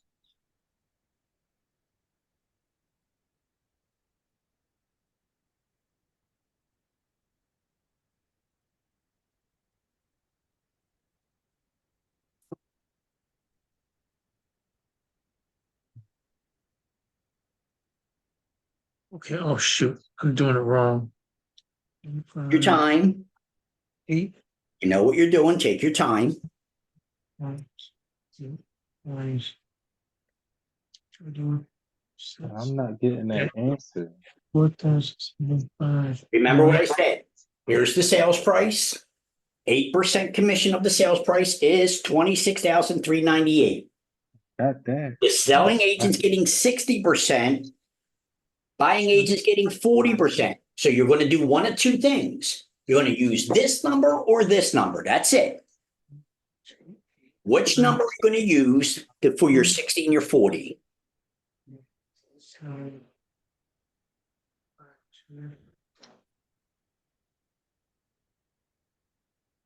I got it. I got it. Right? Very good.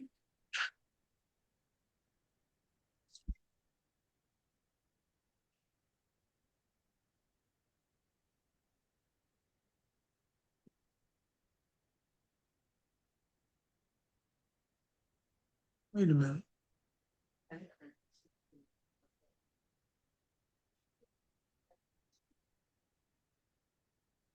Oh, no, no, wait a minute. Uh. 87. Just go back to where you did have it and pick up from there. Because you're still trying to do just two things. I need Seemed like I got it 60/40. It seemed like I got the right one. Tell me, what do you got for the 60%?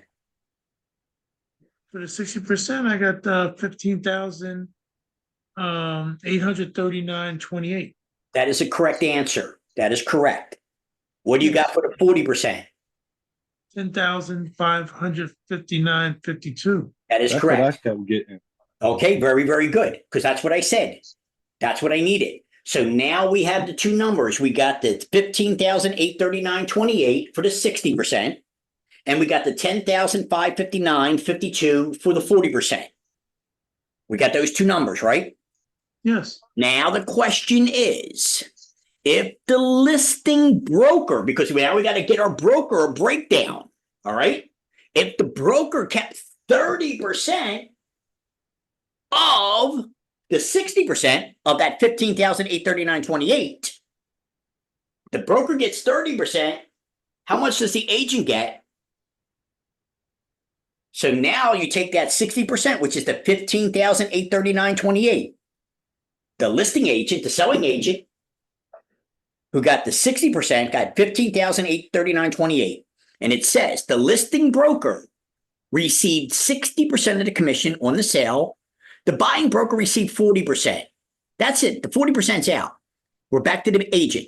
If the listing broker, the one who got 60%, if the listing broker kept 30% of this and the agent got the 70%, the question is, how much did the listing salesperson earn?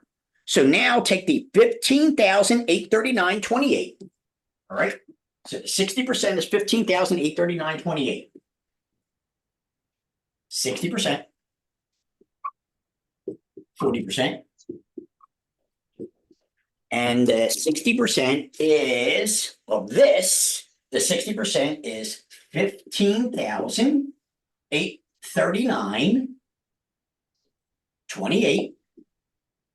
And Cornelius, the buying agent, 10,559.52.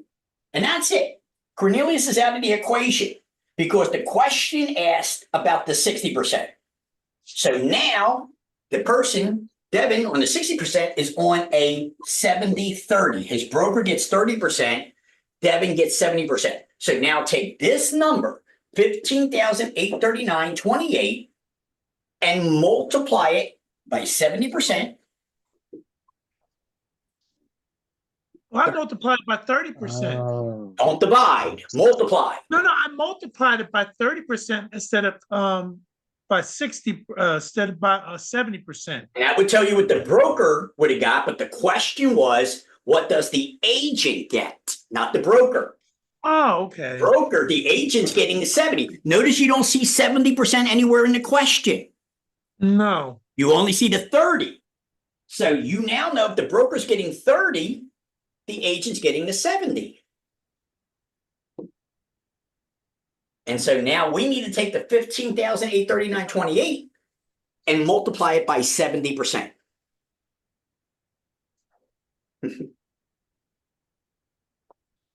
$15,839.28.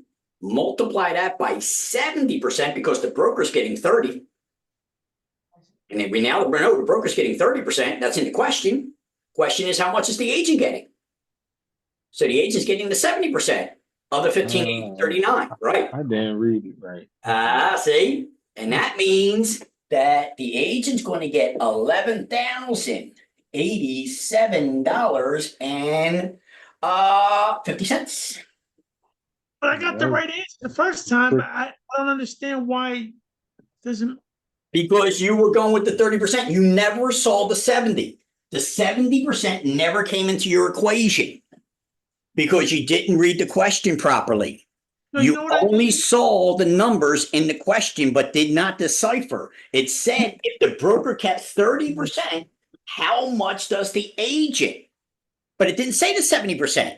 you had to know that if the broker's getting 30%, then 70% would go to Devin, the agent, because 7 and 3 is 10, 100%. Yeah, You know what I 'cause it did? says that the I listing broker multiplied it. received Mm. 60%. Multiplied it by 30%, and that answer I subtracted from the 15,839.28. I subtracted the number That might even work. broker Let's was see. getting. Well, I let's see. subtracted that So away from it. 15,839.28, multiply that by 30%, and that's 4,000. So the broker's going to get $4,751.78. So let's do that. Let's take the 15,839 and subtract, like Don said, the 4,000. Will it come up to the same answer? 15,839.28. Subtract the broker's 30% of $4,751.78, and that equals $11,087.50. So it would have worked out anyway, Don. If you would have took the 30% of the commission and subtracted it from the commission, that would have still given you the right answer of what Devin would have made, the 70%. It just did a little backwards, I guess. But you did decipher it your way. Your equation worked out the same. Yeah, I was trying to do it your way. But what I missed was when the question said the listing broker received 60% but kept 30%. Yeah, and so that's what happened, because the listing broker did receive 60%, and the broker did get 30% of that 60%. The broker did get 4,000. But the question was, after the broker took their split of that 60%, how much does Devin, the listing agent, get? 70%. Yeah, yeah. And if you did it Don's way, you took the broker's 30% and subtracted it from Devin's commission, then we would have came to the same answer. Devin would have walked away with, after the broker took their part, Devin would have walked away with $11,087.50 as the selling agent. So if we break this down, the initial thing we have to do is get the total commission with that 8%. And that's where you had to start, because we Then we knew have to that get the price was $329,985, and the question